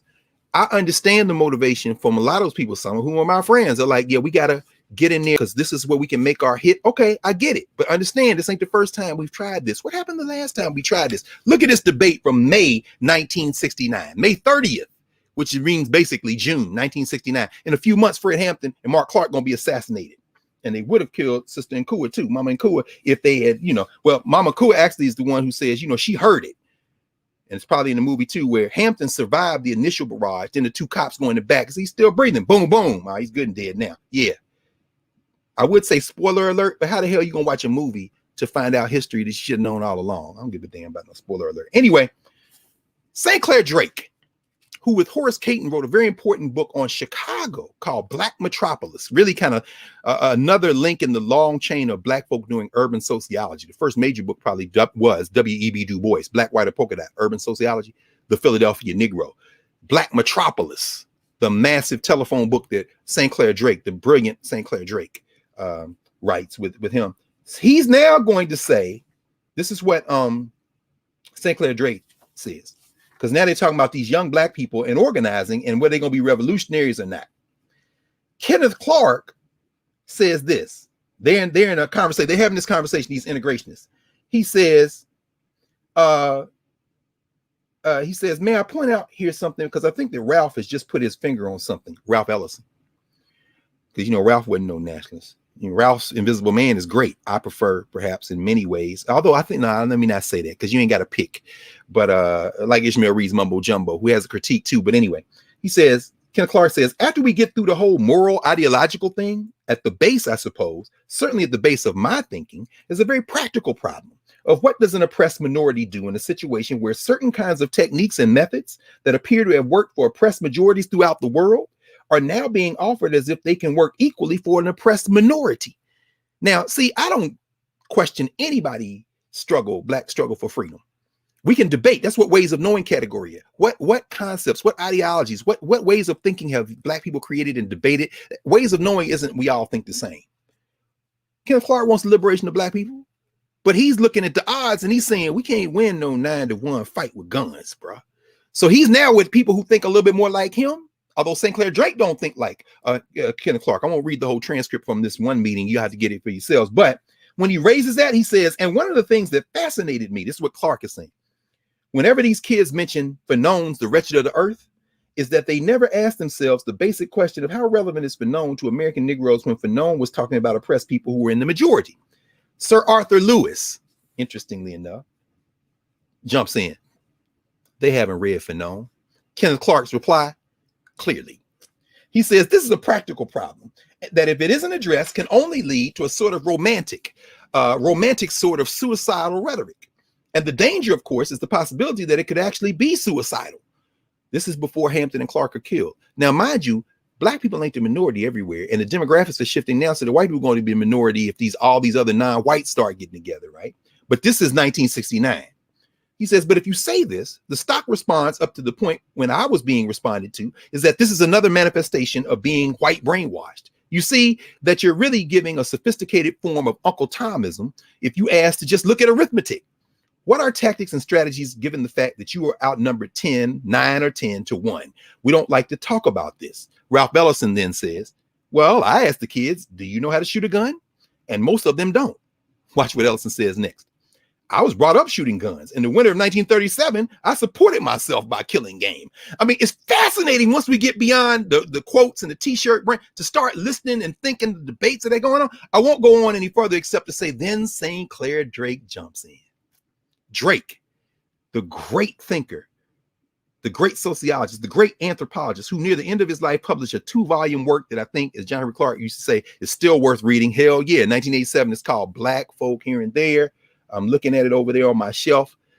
Volume 1, volume 2, he starts with the origin of humanity and takes it all the way through to today, but he frames it as a discussion of sociology. When we developed those conceptual categories, it wasn't just us spitballing. This is based on years of thinking about how other people thought about Africana and coming up with a framework to have us ask better questions. And Drake is one of those people. Drake then says, the best critiques and analysis of our position in this society, minority position that I've read, have been written by black folk who ain't from here. He mentions Arthur Lewis from Princeton, who is from the Caribbean, and he mentions a brother named Isin Udon. If you ever get Isin Udon's book, Nigerian, called Black Nationalism, he's writing about the Nation of Islam. And what Drake says is, Isin Udon does a better job writing about the black Muslims than C. Eric Lincoln did in the Black Muslims of America. He can see it different. And what they both are saying is, you black elites, y'all basically talking about what you talking about, Karen, reform maybe, or at least that's what they think. Reform, we can change the structure within. But what Drake notes is these other black scholars from other places are looking at the black American and they saying, yeah, y'all might believe that and that might be true in part or tactically, yeah, but the masses of your people, they don't believe that. And so really the reason they're having these Haverford meetings in Haverford, Pennsylvania, the Haverford discussions, the reason they're having them is because black people ain't listening to no Negro intellectuals then or now. What we doing on Saturdays, we got, we got friends who writing books, they've gone book tours, white people buying them books in the social structure. They ain't listening. Ain't nobody listening to Kenneth Clark or Ralph Ellison and John Hope Franklin and them. So, and let me end with this, Ken. I know it's about time. So, okay. He asked Bond for this memo. This is what Julian Bond says. I'll end with this and then we'll keep going.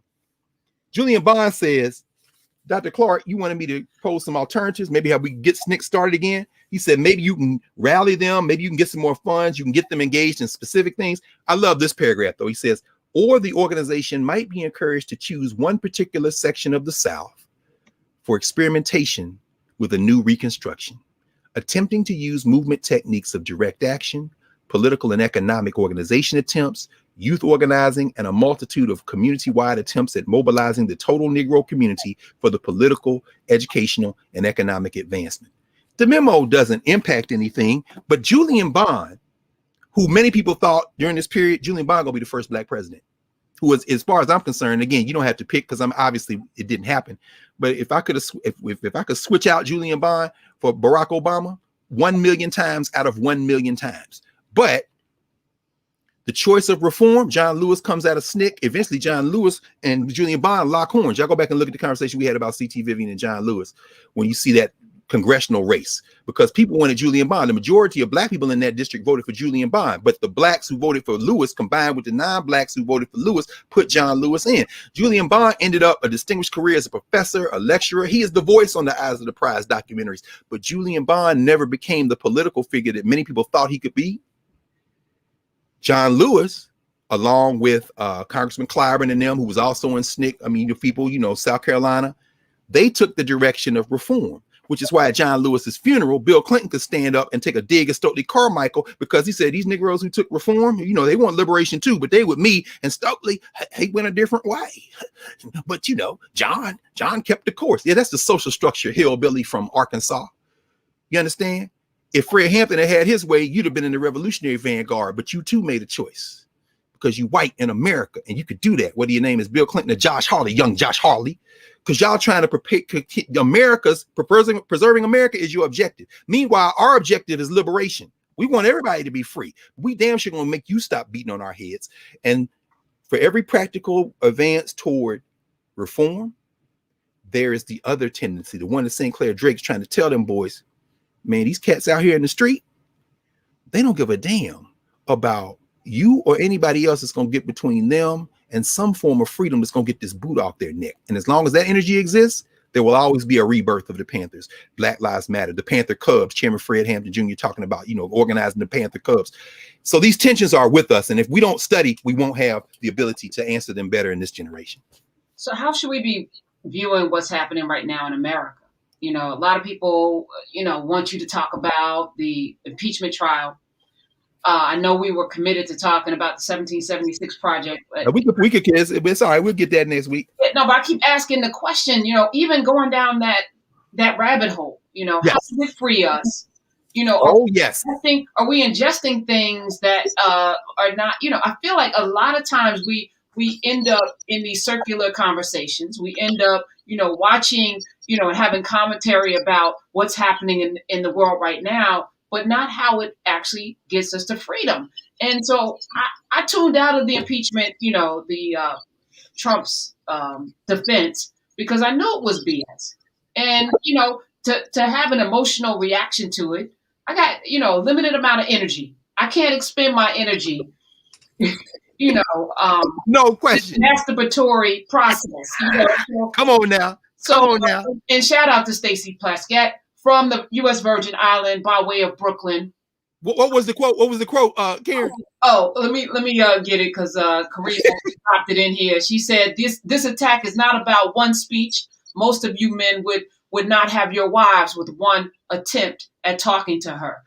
Right, and then the next sentence was you had to build it up. And yes. I was like, yeah. Oh, so that was New York. That was y'all. What's amazing about this woman? First of all, law school, of course, like you went to law school, yeah. And has 5 children. So when I look at, when she looked at Jim, whatever the brother, and Jim Jordan, gave him that look and told him to shut the hell up and turn back around, and he shut up because Stacey Plaskett is not to be played with. and that energy is for real. And I just Plaskett is like you, Professor Hunter. I see myself. She about 6 feet tall. I mean, you know what I'm saying? You ain't gonna just roll on Stacey Plaskett. That's right. And she showed you that she could walk and chew gum and raise 5 children and be in Congress and fight for y'all's rights and not have it has all the time. Yes. But so how should we be looking at this? When you watch, I know you watch, you comment, you came in, had some commentary on Twitter, and y'all can follow him at Africana Carr. Just a little bit, not much. I didn't watch much either. Okay, so what does it mean to us? What's happening right now with this impeachment, and what should we be concerned with moving forward? Okay, well, very quickly, and I know we'll get to conversation we'll have with folks. I think one of the reasons why, I mean, the only reason why really we study, and not just study books and articles written by people about the periods, but try to look as much as possible to what the people who were living through those periods said and did. And if they're alive, sit and listen to them. Oh, by the way, they're trying to save the Fred Hampton house, Mama and Jerry, Chairman Fred Jr. They're trying to get that work done. But one of the reasons, in fact, the central reason we do it is to see in the moment that we're living in, our moment, in this moment, to see what we can learn from those experiences to apply to the, as John Henry Clark used to say, the resolute question, how do my people stay on this earth? And now with environmentalism, how does the species stay on the earth? And so when Sonia Sanchez, Mama Sonia asked, but how do it free us? The question has shifted over the last 50 years to how do we survive, even as a species, in part by stopping the work. I think about Lennox Yearwood and some of the Black folk who are involved in the Destiny Hodges and them, one of my former students at Howard, involved in this Black environmentalism movement, which is very real and very important. He said, what's that got to do with Black people? Listen, if there ain't no air, we all gonna die.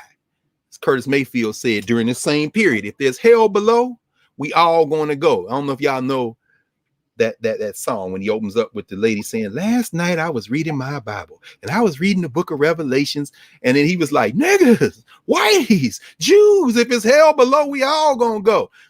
He said all this stuff is going on, polluted water in the pool, and then he says, and Nixon talking about don't worry. He said don't worry. How does this relate to us, this impeachment?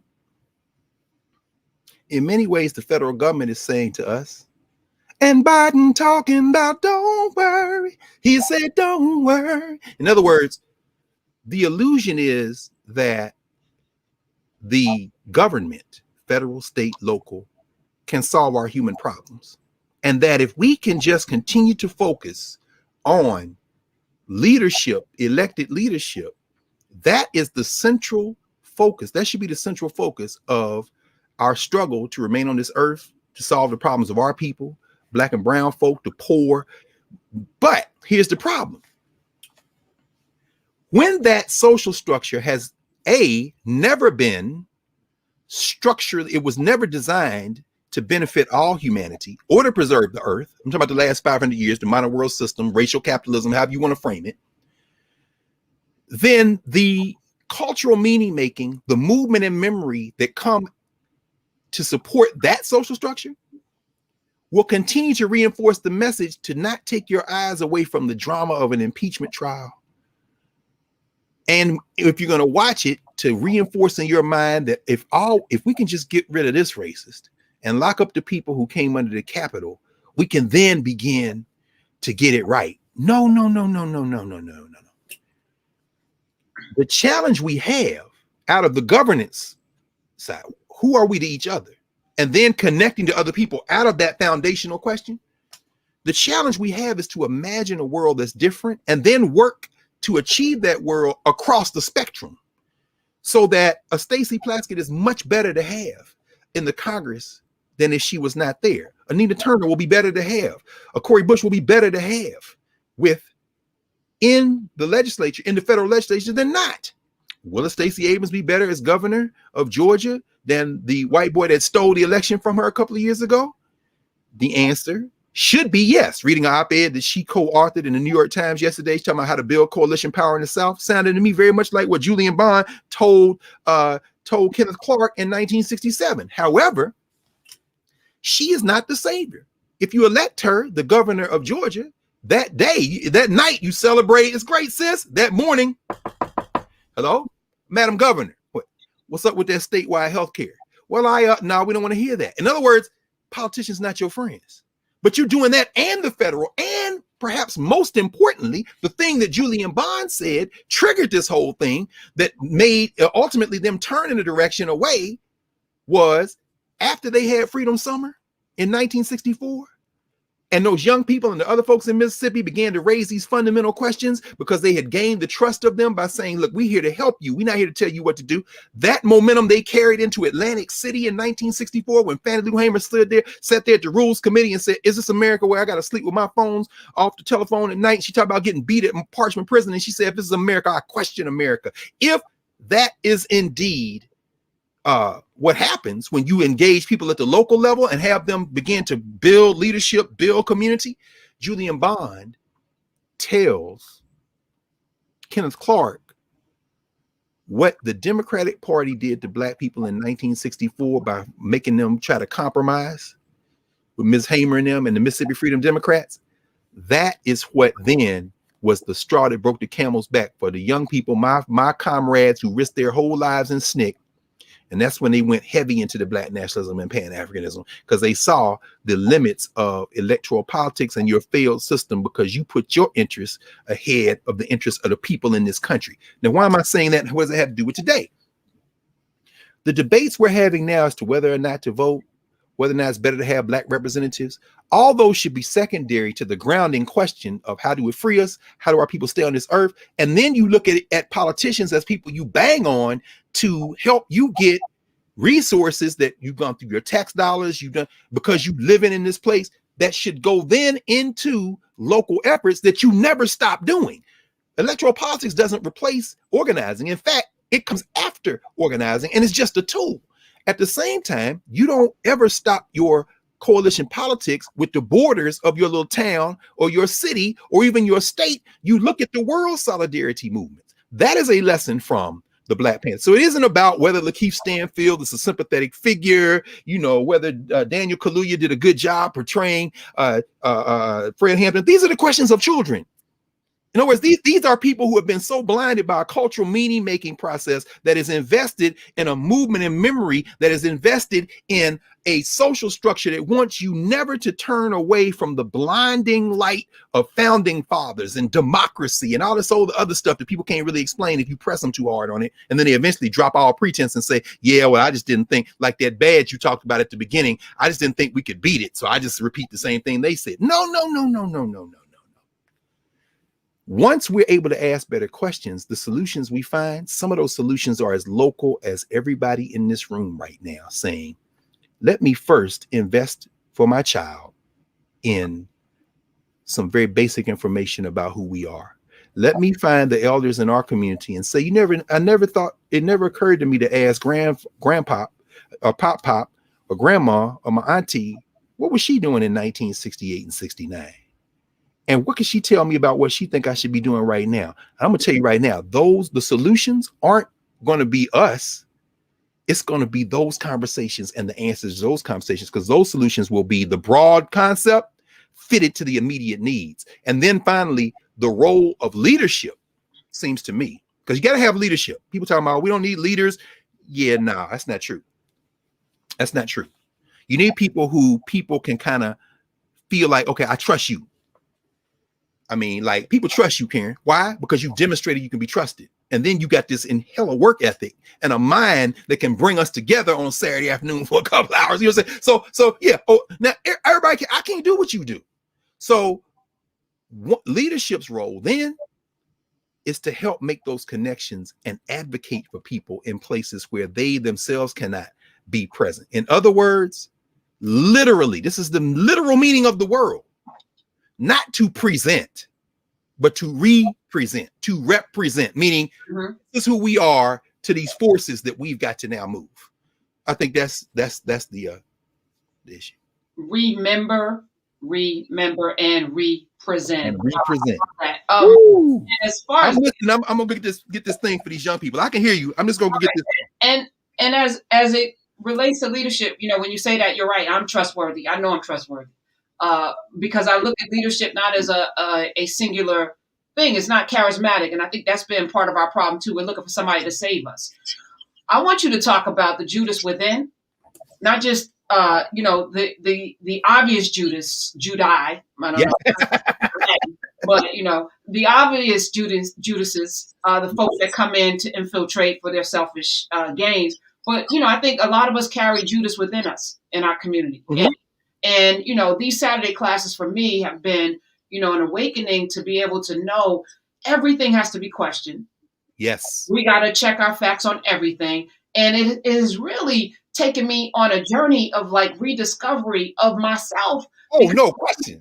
In the midst of this, we live. We are here. Our DNA, our ancestors, they are always with us.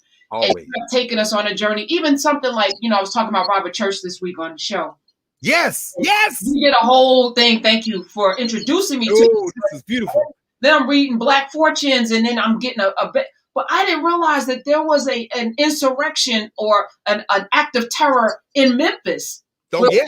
Irish white people, a mob of Irish white people came in. That's where Robert Church got shot. You talked about it on one of these episodes. But not in the That's right. That's right. But then Church funds Black Wall Street, sends those folks out to Oklahoma after Ida B. Wells challenged him, both from Holly Springs, Mississippi, right? Yes. After she challenges him to, what are you doing with this debauchery? Why aren't you putting your money into building up Black people? He doesn't get in his feelings about it. No. Ego's not checked. He's like, okay, I can do better. And he does better. And then the exact same thing happens in Tulsa, where a white mob comes in and we see 1919 Red Summer. We go down the list. So I'm asking a question, about infiltration from this standpoint. At some point, as we build, because we are building here in this space. And I see communities changing and transforming, not just through Black Voters Matter and all of the work that's being done through Black Lives Matter, et cetera. But in these moments, too, yeah, that was hot. That's right. She's amazing. Cliff, but as I see the folk who have come to this space, all leaders in and of themselves, because we have a responsibility. I appreciate it. We have a responsibility to be trustworthy, all of us, right?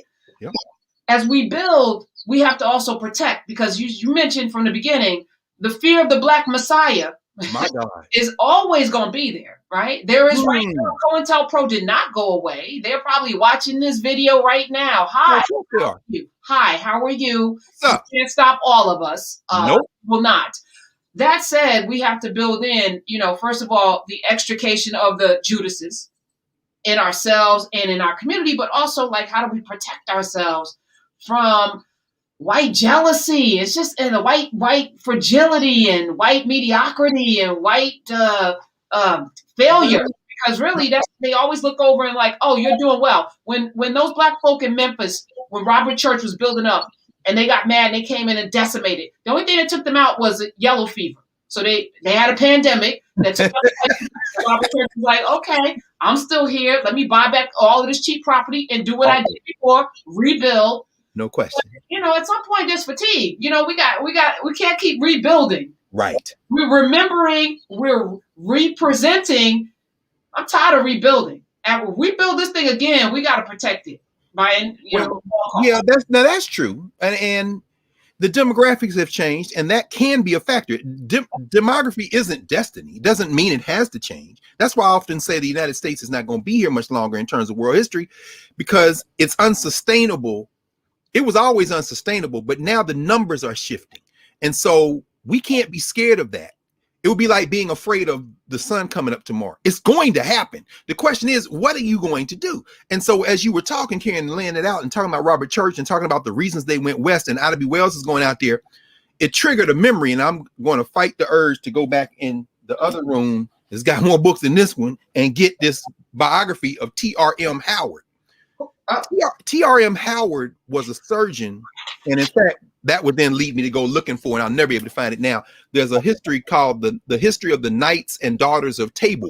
I'm not going to take long on this by way of answer, by the way. because the question, Take your time, please. No. Because I mean, this is another breadcrumb, right? Because the question you're asking, how, as we're building it, do we protect it? One of the questions, how, as we remembering, as we are representing, do we then defend our gains and consolidate and defend our gains? There are lessons too in the past as to how these things operate in various contexts. So, as I said, T.R.M. Howard, who is a Black surgeon, is the chief doctor at a Black hospital that is started by the Knights and Daughters of Tabor in a Black town called Mound Bayou, Mississippi, which we know, of course, if you know C.J. Walker and Mound Bayou, Mississippi. Where does Mound Bayou, Mississippi come from? Oh, and I'll come back to why I mentioned T.R.M. Howard first. Mound Bayou, Mississippi the idea for it comes out of a betrayal. The betrayal that my friend Professor Catherine Franke wrote about in her book, Repair, Redeeming the Promise of Abolition. In fact, we just covered this book last week in my class over at the law school.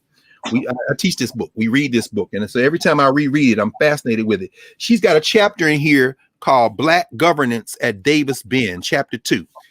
Davis Bend was the home of a plantation owned by Jefferson Davis's older brother.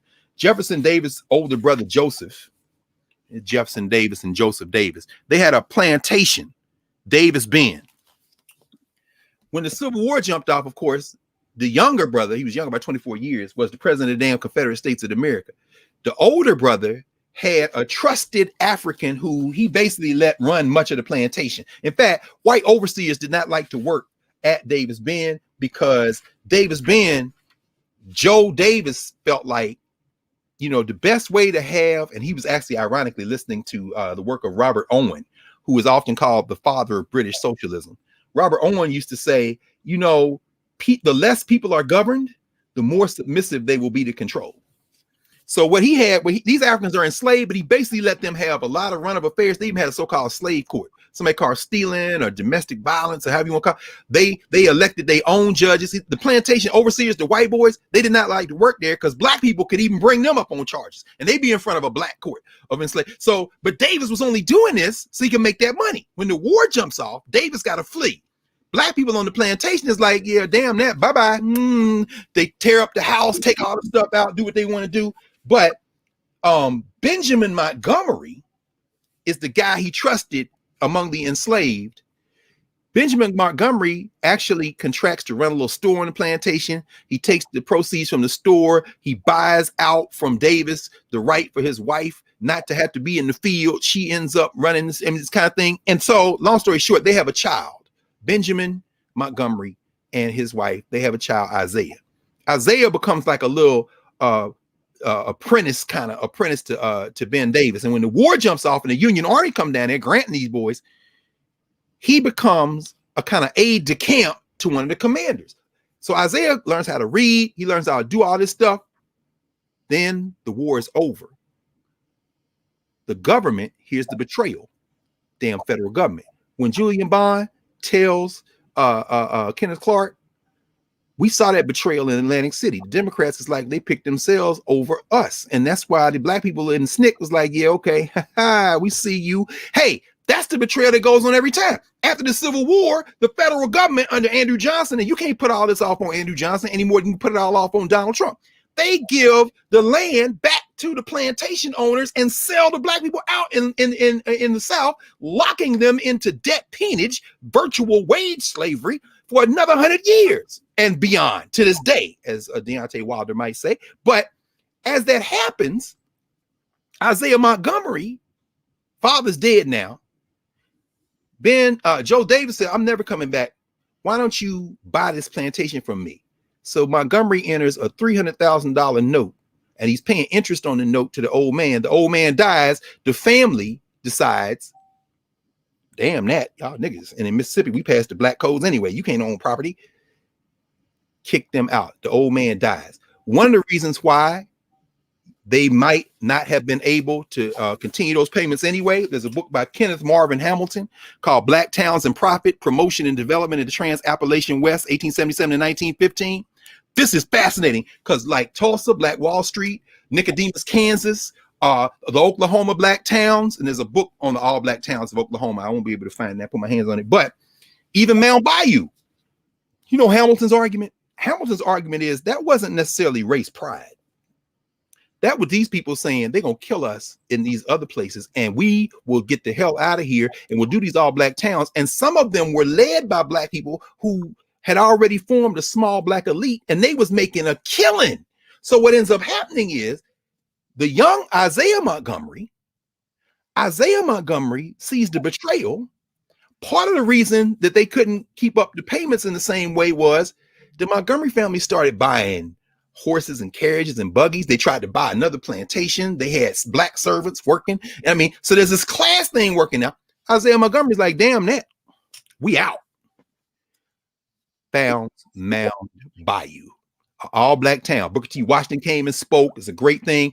He's got a problem though, because some of them people you talking about, Professor Hunter, have already left Mississippi, have already left Tennessee. They going out with Pap Singleton and them boys out to, exodusters. They going out there, Kansas, Oklahoma. They just gonna get far.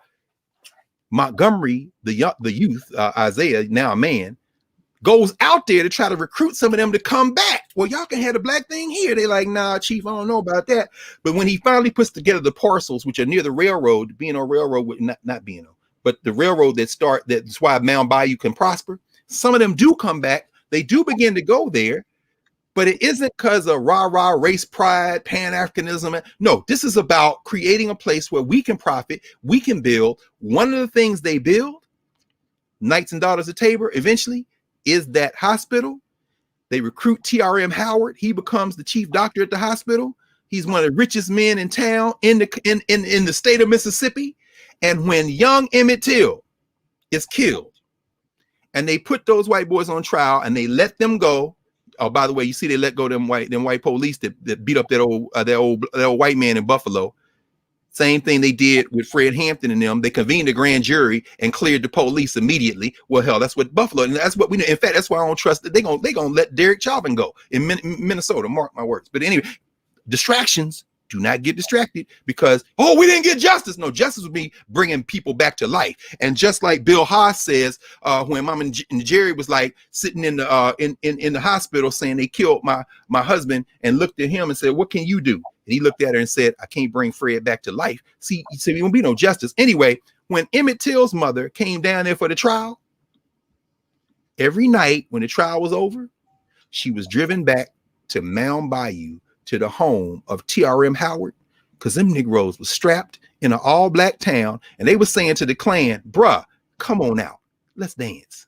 So the question of how we defend what we have depends on who we are, where we are, what we have built, and what is the social structure that we're operating on. If you're in the state of Mississippi, if this is the mid-1950s, if you have an all-black town, if everybody in Mississippi got a gun, dogs, children, possum, trees, and if white people know, as my brother Akinyele Umoja writes in his book, We Will Shoot Back, or my friend and elder, the great Charlie Cobb, who was a member of SNCC, writes, he said, when we got to Mississippi, y'all talking about nonviolent, let me tell y'all something. All these Negroes got guns. And when this old man said to Dr. King, son, I agree. What you're saying is beautiful. Nonviolence is great. And let me tell you one other thing. That nonviolence should get you killed. Charlie made that the title of his book. That nonviolent, he said, stuff will get you killed. And he talks about all the people that were strapped in the civil rights movement. And in the paperback edition, he's got this old lady with a long rifle laying over her lap and her skirt on her porch, making the point that if you are in control of local politics, if you're in control like the people trying to do now in Jackson Rising, right? There's my man, my elder, now an ancestor, the great Chokwe Lumumba. His son, Chokwe Antar, is now the mayor of Jackson. If you can control local politics, you can begin to protect what you have built with not only city council, not only the mayor, not only whatever the form of government is, but with investment in your community. But you have to change your mindset. And part of the reason we study finally is so that when you look back, you say, I like the idea of Mound Bayou. It's very effective on this. But the animating concern that Isaiah Dickerson had after seeing his father sold out by this guy who his father basically loved, because he says, if I had been around, I would have nursed him back to health after this old man dies, whose brother was the damn president of the Confederacy. Okay, we got to correct that. What we got to do is stop mistaking rich black people for black progress. So for every Robert Church, for every Isaiah Dickerson, for every black millionaire, for every fill in the blank person people worship now because they got a lot of money and think that's somehow a proxy for black advancement. Yeah, Jay-Z got a lot of money. Yeah, Jay-Z is at the table for the NFL, which means, yeah, Amanda Gorman read a poem. Guess what? Cap still ain't got a job. Y'all ain't got no black coaches. And when the last time you saw millions of dollars of investment in the NFL in your community? So just black people with a little money and high access does not translate. And we don't learn that from debating it now. We learned it from the last time we tried it, but we won't even know about the last time we tried it unless we read about it and study about it and discuss about it, which is why I got up to get this. All these young people, all you got young people who are going to watch Judas and the Black Messiah, get this book. Go to Sankofa somewhere, get it. These are two brothers right here, David Walker, who wrote it, Marcus Anderson, who illustrated it. Graphic novel, The Black Panther Party, a graphic novel history. Go ahead, support these black people. And have young people read this, and then let them watch Judas and the Black Messiah, and then ask them write a critique of the film. Oh my God! And then perhaps, I don't know, Professor Hunter, maybe the best essays they could send it through a mechanism or something. Maybe a couple of people can come in this space and maybe read it to us. Read one or two. I would love to hear somebody. I would love to hear a 13-year-old or a 12-year-old or a 9-year-old or a 17-year-old do an analysis of Judas and the Black Messiah after reading this graphic novel. I know there's somebody listening right now that can do that next week. You know, and the challenge again, if you guys want to ask a question live, and I know a lot of folk are shy or no, come on. Please. Yeah, it's just us, you know. Us. Don't be scared. We are here. We love you. You know, there's no judgment. Ask your question. There's no stupid question. And I'm just like really impressed with, you know, the folk that have come in, you know. No question. Today, we have a shy person waiting in the wings and somebody that's not quite ready. So as I said, we're going to wrap up. If they're not ready by 2, we're going to get out. And okay. Next week, you hit me up on the DMs on Twitter at Karen Hunter, and we'll get you in. And next week, I think we're going to be ready to launch this new program, this platform. Yes. Where you know, we've been spending a shout out to the team, Kareem and Carl and Urias and Monica and Tramel and all the folks that have been lending their energy, their time. It's taken like 6 hours to do one of these videos to put. Oh my goodness. You know, every reference, every song you mention, there's going to be deep links to go down those rabbit holes. And we've done a bibliography of everything. Wow. It's a lot because, you know, this scholarship is not just about a conversation. It's about you picking up your baton, anyone that's watching, and following. Like I wrote down TRM Howard. Yes. Look, you know what? While you waiting, go ahead. I'm gonna go get it. It won't take but a minute. Please go get it, and then tell us. You know, because this is the bringing together of the knowledge that's been stripped from us. You know, our whole education has been sanitized and erased on purpose. Because if we know, then that they can't take this knowledge. They could take a lot of things, but this knowledge is these gems that we do every week. That's the building block for the future that we want to live in. And here you go. All right. And repping the Tennessee State, which is your undergrad. Yep, my undergrad. Those are the black people. I tell people all the time, I mean, you know, we make choices. You made a choice. Black media is a choice. You made a choice. Roland Martin made a choice. I mean, y'all make choices. And those of us who are teachers make choices. You know, if the gold standard isn't Howard, I'm sorry. Yeah, but I want to speak on that just a little bit. You know, there's a lot of money coming in. There's a lot of money coming into a lot of places. Especially during Black History Month, a lot of people are checking their boxes. A lot of corporations. A lot of folks, you know, I'm not racist. Here's some money. A lot of organizations. You work at one. Record number of donations. That's right. But even those organizations must be held accountable. All of the NAACPs, the Urban League, getting tens of millions of dollars. The question we have to ask is where the money resides. If it's not showing up, if your organization is charged with, freeing Black people, or you represent yourself as doing it, because people get a lot of credit for stuff, and then we know different sometimes. Right. So I'm just saying we got to ask the question. I don't care how venerable the organization and how old and still, stay. We need to ask the question, just like the politicians. No question.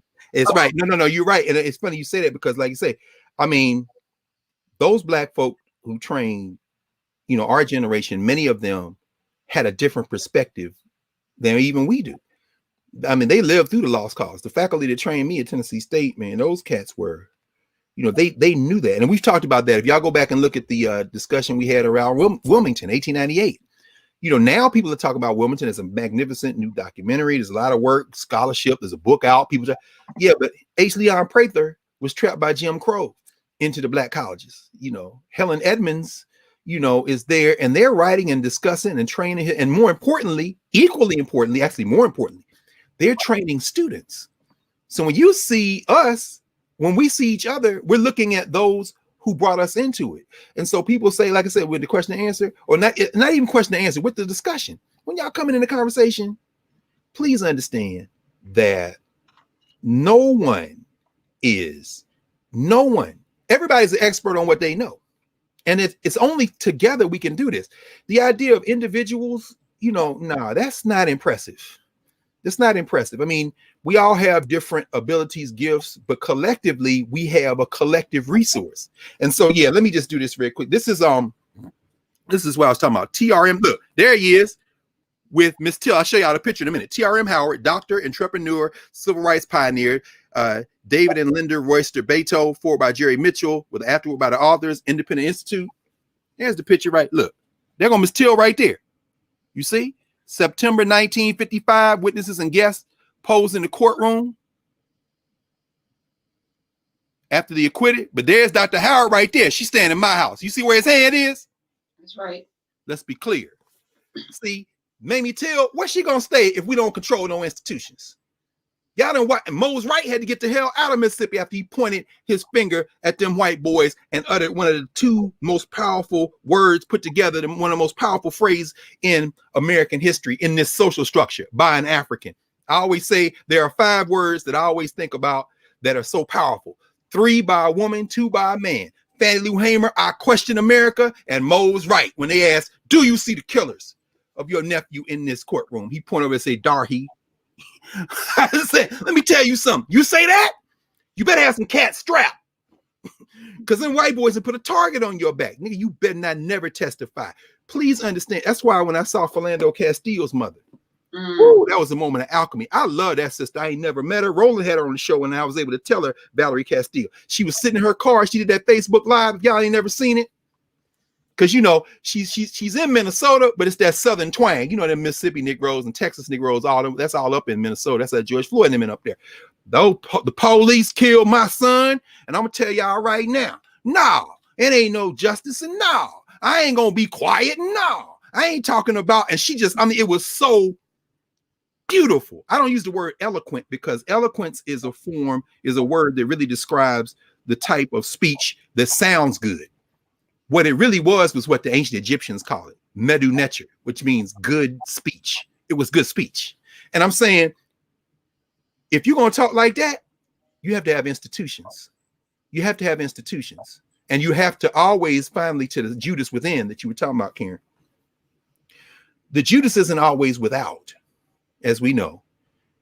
As Malcolm asked in a talk he gave out in LA in the early 60s, he was like, who taught you to hate yourself?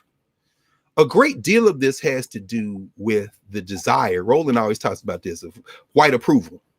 And by white approval, I mean, this is not to take away from anyone who is right now white famous, as Mike Harriet and so many others have written about being white famous. If that's your aspiration, ask yourself why. And ask yourself, what part of yourself have you carved into a smaller version of yourself to try to attract the attention of someone to be white famous?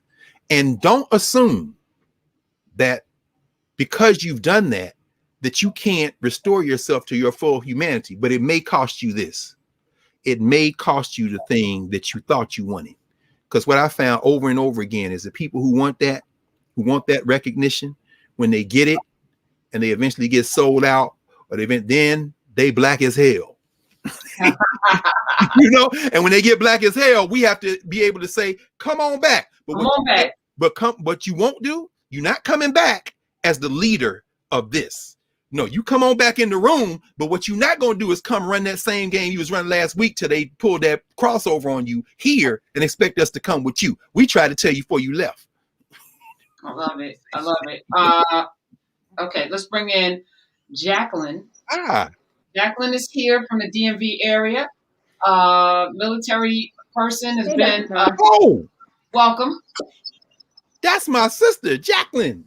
All right. Jackie Cole. Can you hear? Yes. Can you hear? All right. Can you hear me? Yes. That's that sister is a whole piece. I'm so glad to see. Wait a minute. You in the DMV, Jack? Yeah. I'm here on my way to South Africa. I'm going on to South Africa in like 3 days. When you leaving in a few days? Yeah, to go to South Africa. I'm headed to Durban. Okay, for y'all who don't know, and I ain't gonna say too much about it, I want her to talk about herself. That way y'all know what I can and can't say. Just know that this sister right here is one of the baddest sisters in terms of thinking about our people internationally. And she isn't just thinking about it, she's been doing it for quite a while now, unless she looked like a kid, but don't let that fool you. So anyway, let me get out of your way. Jack, I'm so glad to see you. What's going on, sis? Who don't you know? So that's sort of the questions I wanted to ask. So I had three questions. Or so maybe comments. I think it was, they're questions, because this is my point as a moderator, just for folks, is I feel like you should always ask your questions up front and then explain why you're asking the question. Okay. That way the person who's answering it has time to think about what you had to say and then can respond. So teach. I have two that I can remember. I'll see if I can come back to the third. But the first was about this thing about institutions that you've been speaking about, and specifically, how do we maximize what we can do with those who are in, let's say, white-facing institutions, but also in our own institutions. And second part of that is, how do we avoid the infiltration of some of the negative aspects of the larger culture, global culture, white-facing culture, when we build our institutions? Because you talk a lot about having our own, but even in our own institutions, as you and I know, being historical Black college spaces, that happened. The second I had was about economics, and it was, how do we use an Africana lens to look at economics beyond like collective economics, because people talk about that a lot, but we kind of get stuck in the dichotomy of either Marxism or like hypercapitalism for Black people. And I think there has to be some other perspective that we can use, not only as a critique, but also as a way to move forward. Because we talked a lot about African spirituality on the show, but I think economics is a part of that as well. So we need, and politics, but I think economics is a key component that we need to understand from an Africana perspective. Oh, I think the third one was just, how as a community do we define ourselves both, like, how do we define foreign, and then how do we define what is global or international? And that's kind of broad, but as you said, from what I work in, I've been thinking about Ralph Bunche a lot. I've been thinking about Ambassador Edward Perkins, who was the first Black ambassador to South Africa during apartheid, and he was the ambassador to the UN, which leads us to Lyndon Thomas Greenfield, whose nomination was halted by Cruz in the committee. So now, because we're having this impeachment trial, she can't be moved forward as nominee as of yet. So we see those politics playing out. Those are some of the things. This is a framework I've been thinking about. So. Yeah, because then he caused the check on the Confucian Institutes, which was problematic. Well, that's a. Go ahead. I'm sorry. No, I just want brilliant questions. People are asking about this artwork behind you, Miss Jacqueline, Professor Jacqueline. Yes. What is this artwork? It's beautiful. I have no idea. So I'm just real talk, because we're Black. I'm getting my hair done before I go to South Africa, because there's only so many people that do my hair. So when you were asking where I was like, that's this right. is not this spot. So I'm literally in my hairdresser's bathroom. It looks like Basquiat, doesn't it? Did the art? It looks a little like Basquiat, or maybe. In DC, anybody who's in DC, Kenny Keller, she's on U Street. But yeah, she has a lot of great Black art. Wow. Hey, Jack, I have one more question. Traveling to South Africa during a pandemic, is this work? Yeah. What's work what? related. Yeah. It's work related. I work in foreign affairs, in public outreach and engagement. And so apparently I'm critical, and I'm headed to South Africa. I'm trying to be as safe as I can for those who are concerned. So yeah, wait, I just got including me. Are you COVID serious? test, and I should get the answer back in a few. Jack, Yeah. they got you on the critical list. Yeah. Okay. Well, listen, because I mean, I don't know how much or how little you want to say, maybe by way of me asking you before we start having some conversation about these three kind of buckets and large areas you raised. What, and for those listening, should give you a little bit of a clue when she started talking about Ed Perkins and Linda Thompson Greenfield, and before that, Ralph Bunche. How, you know, what really started you the thinking about these three, particularly the question of community, foreign, global interest, this kind of thing. I mean, you know, you have a lot of experience. You know, you've seen things up close that people theorize, but maybe never saw from the way that you see it. So you have that thinking, but you also have the lived experience. What made you So the foreign and global has always been interesting to me. I grew up in a household. My dad is what you would be like U.S. African American. U.S. Negro is probably the best term. African American is pretty useless. But and my mom is from Jamaica, so I grew up in a global perspective. And then I grew up in the military. Like both my parents were in the military, so I grew up in a global sense and a global community. So when Professor Hunter asked where I was from, I was like, that's hard to say. I'm from everywhere. Anywhere Black people are, I've been there and I'm from there. So. But those people in particular, it's because of what was going on publicly. What's funny is last week when I had asked to be on the show, I was at a place called Bunche Beach by accident. My mom lives in Southwest Florida, and I like to go out to the water. And I was listening to the show, listening to you and Professor Hunter, and searching from somewhere on Google. And no lie, the first thing that popped up was Bunche Beach. And I was like, how does this work? I was like, it can't be named after anyone else. Showed up, looked at the plaque. In 1949, this community of Black people who didn't have a place to swim, like petitioned to have a location, and they named it after Ralph Bunche. You gotta be kidding me. There's a book called Free the Beaches that talks about these Black beaches. I gotta go now. Look, they named it for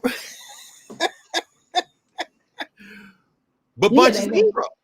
Yeah, and they had 5,000 people there on the day that they dedicated. Black people, you know how we do. We had a barbecue. No question. And they dedicated this beach.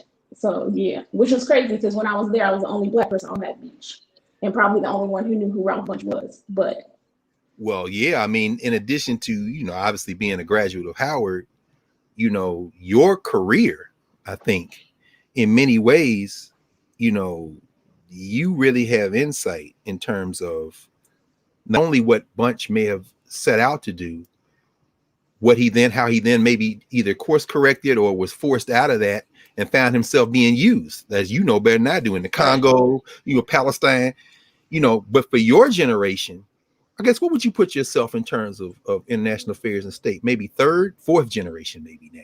If Bunche is the first generation, then the second generation, Perkins in them. Well, no. Perkins may be second generation or third. Because after Bunche, who really emerges? Well, you could say first generation, and you could go back to Frederick Douglass and when that's true. With Haiti, Johnson, who was a representative. Yeah. That's right. That's very true. But people don't know that. So that's how it's first generation. That's very important. That's right. Bunche becomes then second if we're looking at. That's right. Oh my goodness, I forgot about that. And of course, you know, like Bunche, we know Douglas gets sold out a little bit down there in Haiti when they basically making the Haitian government negotiate with the military. It was like a naval guy or something. They say, yeah, don't even the Negro just go to. So I think part of even this conversation we're having, I'm thinking about there's a really good website. I think it's blackpast.org. Blackpast.org has the list of all the Black diplomats and representatives that have served so far. As a diplomat, you're in the diplomatic corps. I am. Yeah, you've been in diplomatic corps, right? So I mean, just so people understand, a lot of the insight that you have in terms of what you're raising now is coming from seeing people around the African continent and the Caribbean, seeing people here in the US, and not seeing people from the periphery of the conversation. I mean, you're, for lack of a better way of phrasing it, many times you're in the room. So, and I'm sure there are things you can say, things you can't say, but I think that's part of the thing in terms of, well, the first question you raised, how do we avoid the negative aspects? I think part of it is we establish places like this that are our self-determining spaces, so that folks who choose, because we don't send anybody anywhere, folks who choose to send themselves to represent us, in other words, who go into spaces saying, I am representing not just my individual interests, but I'm thinking about the collective interests of my communities and my people. So the people who do that in these very difficult places, whether it be the heights of Fortune 500 corporations, or the heights of a place like the Department of State, or for that matter, state, local, federal government, so that people who are there can always have a place to return to, or stay connected with, rather. I hate that whole notion of going and returning to, but stay connected and be fed with the community sensibility, the conversations we're having, so that they are never untethered. It seems to me that the folks who are more likely to turn into, I don't want to say pawns, but who be turned against the collective interest of our communities are people who end up being cut off. Like they go so far out that they just don't, there's no way to sustain them. That's very important. And, anyway, well, I'll come back to that in a second. But the second one, in terms of economics, how do we do that? And again, everybody listening to the conversation that Jackie and I are having, and Jackie and Professor Hunter and myself are having, this question of collective resource procurement, securing, defense, expansion, it looks very different for someone like Jackie Cole, who has seen what Black controlled governments, places like, in Africa, Central Africa, Southern Africa in particular, West Africa, have attempted to do, because we know that race is not enough. See, she understands that better than probably all of us. Being Black's not enough. What is your commitment to the well-being of everyone in that society? And it's a difficult conversation, because the farther you get away from Black controlled countries, the better the concept of Black controlled countries gets without a critical eye. Unless we're doing that third thing, which is sustaining our communities internationally, which means global solidarity, which means, and I haven't forgotten the economic piece, I'm coming back to that, but I want to connect it to the third one you raised, because when we look, for example, at Haiti, Haiti right now is under a very deep structural crisis, another one because of the leadership or lack thereof, and that leadership is being enabled by, among other things, the government of the United States, the federal government. Venezuela, the same way. Look, our colleagues in Black Alliance for Peace will tell you that. So that part of our international solidarity movements should be aimed at everyone, wherever you're living, you play your part in our global organizing struggle, our global liberation struggle, which means our role in the United States is to ask the Biden-Harris administration, why are you coming out in support of a coup in Venezuela, an attempted coup with this fool Juan Guaido? What's your position on Haiti? And as far as Africa is concerned, we know where you're headed, Jack, that they just announced a couple of days ago. You know this better now. You probably got the memo before all of us, of course, that the South African government is pulling back on the AstraZeneca vaccine because it is proving increasingly ineffective against the SARS, the COVID-19 too. And that at the same time, the head of the World Bank, the head of the World Health Organization, Dr. Tedros, and the Africans as well are saying, look, we were good enough for you to come here with this damn experimental vaccine and test on us. Where are the doses? Because until everybody reaches a level of herd immunity in the world, none of us are safe. So with that having in mind, there are no domestic conversations that are not international. Our gap is understanding how the international affects the local. Now, finally, in terms of economics, I want to hear you, Jack. We want to have a little bit of conversation about this, because I mean, you have a wealth of experience and knowledge, and I hope you're still doing your work where you're helping teach and connect young people. I hope you say a little bit more about that. But the economic piece, I think, really comes down to being able to control what we can control, and then seeing how we can connect that to other things we can control. You sitting in a black-owned salon, you know, the question becomes not only how do we support that sister, but then how does supporting that sister then translate into everything from supply chain, you know, where are the products she's using being sourced? How does that connect? And how does all of that connect to controlling everything from who's on the DC City Council to enable the type of legislation that won't prevent her from being able to maximize those profits, to who is other places outside the United States, like England, for example. They're going through hell with Brexit right now. That's going to be death on those black business owners who can't now ship stuff to France, who can't send stuff to the Netherlands. They've been sent. How do we work together so that we can empower ourselves economically at the very smallest level, and at the same time use that to build momentum so that when we do find a place in the world, whether it be Jackson, Mississippi, Kingston, Jamaica, whether it be Ghana or the Gambia, where increasingly more black folk who are in the diaspora are moving back to Africa, we can then begin to say that's the breakout spot. Now channel those resources there, but it begins, I think, with conversations like this. I know it's kind of broad vague. Go ahead, jump in though, Jack, please. Want to hear what you No, but that's perfect. That's perfect. And it's so funny because I think we had a guy, Roger, who's on a few weeks ago, was talking about an act we wanted to do. And I remember thinking, I was like, this is why we need to have these conversations, because I was like, someone like me would know, okay, there's some policy questions you need to get into because there's labor laws in each one of those countries that you want to, and you got to know the right people and sort of those questions. So we all become important regardless of where we are in the structure.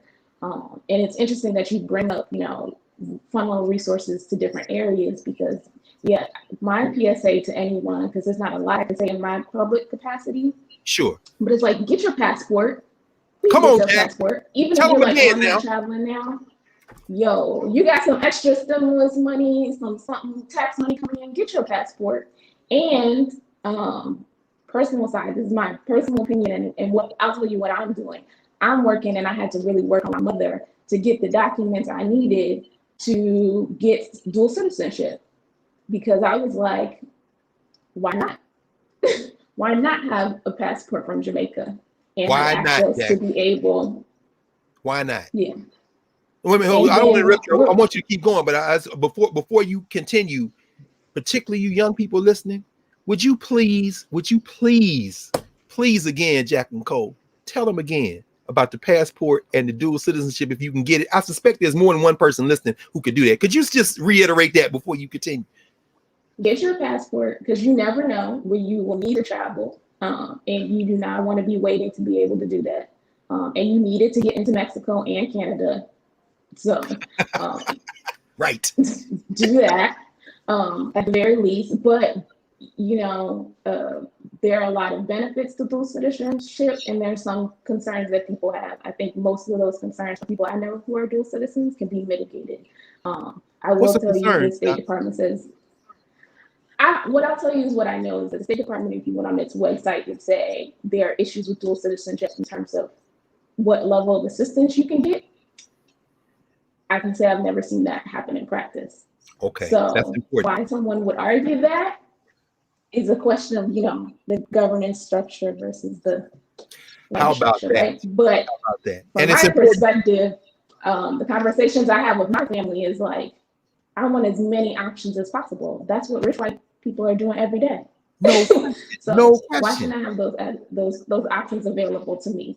And it doesn't cost that much money, you know, because everything that isn't about how much money it is. And I think that's why I asked the question about economics, because I think it's about these questions of what value is, what is production, what does creativity look like in a black lens, and an Africana lens, as opposed to just capitalism versus Marxism. I started listening to a lot of people in the last, you know, election cycle, or whatever, talk about socialism, Marxism. Even in this space, we talked about Paul Robeson, and I'm like, well, we need some context beyond Marxism to understand those things. That's right. Yeah, and I'm just really concerned about Black people describing themselves as brands.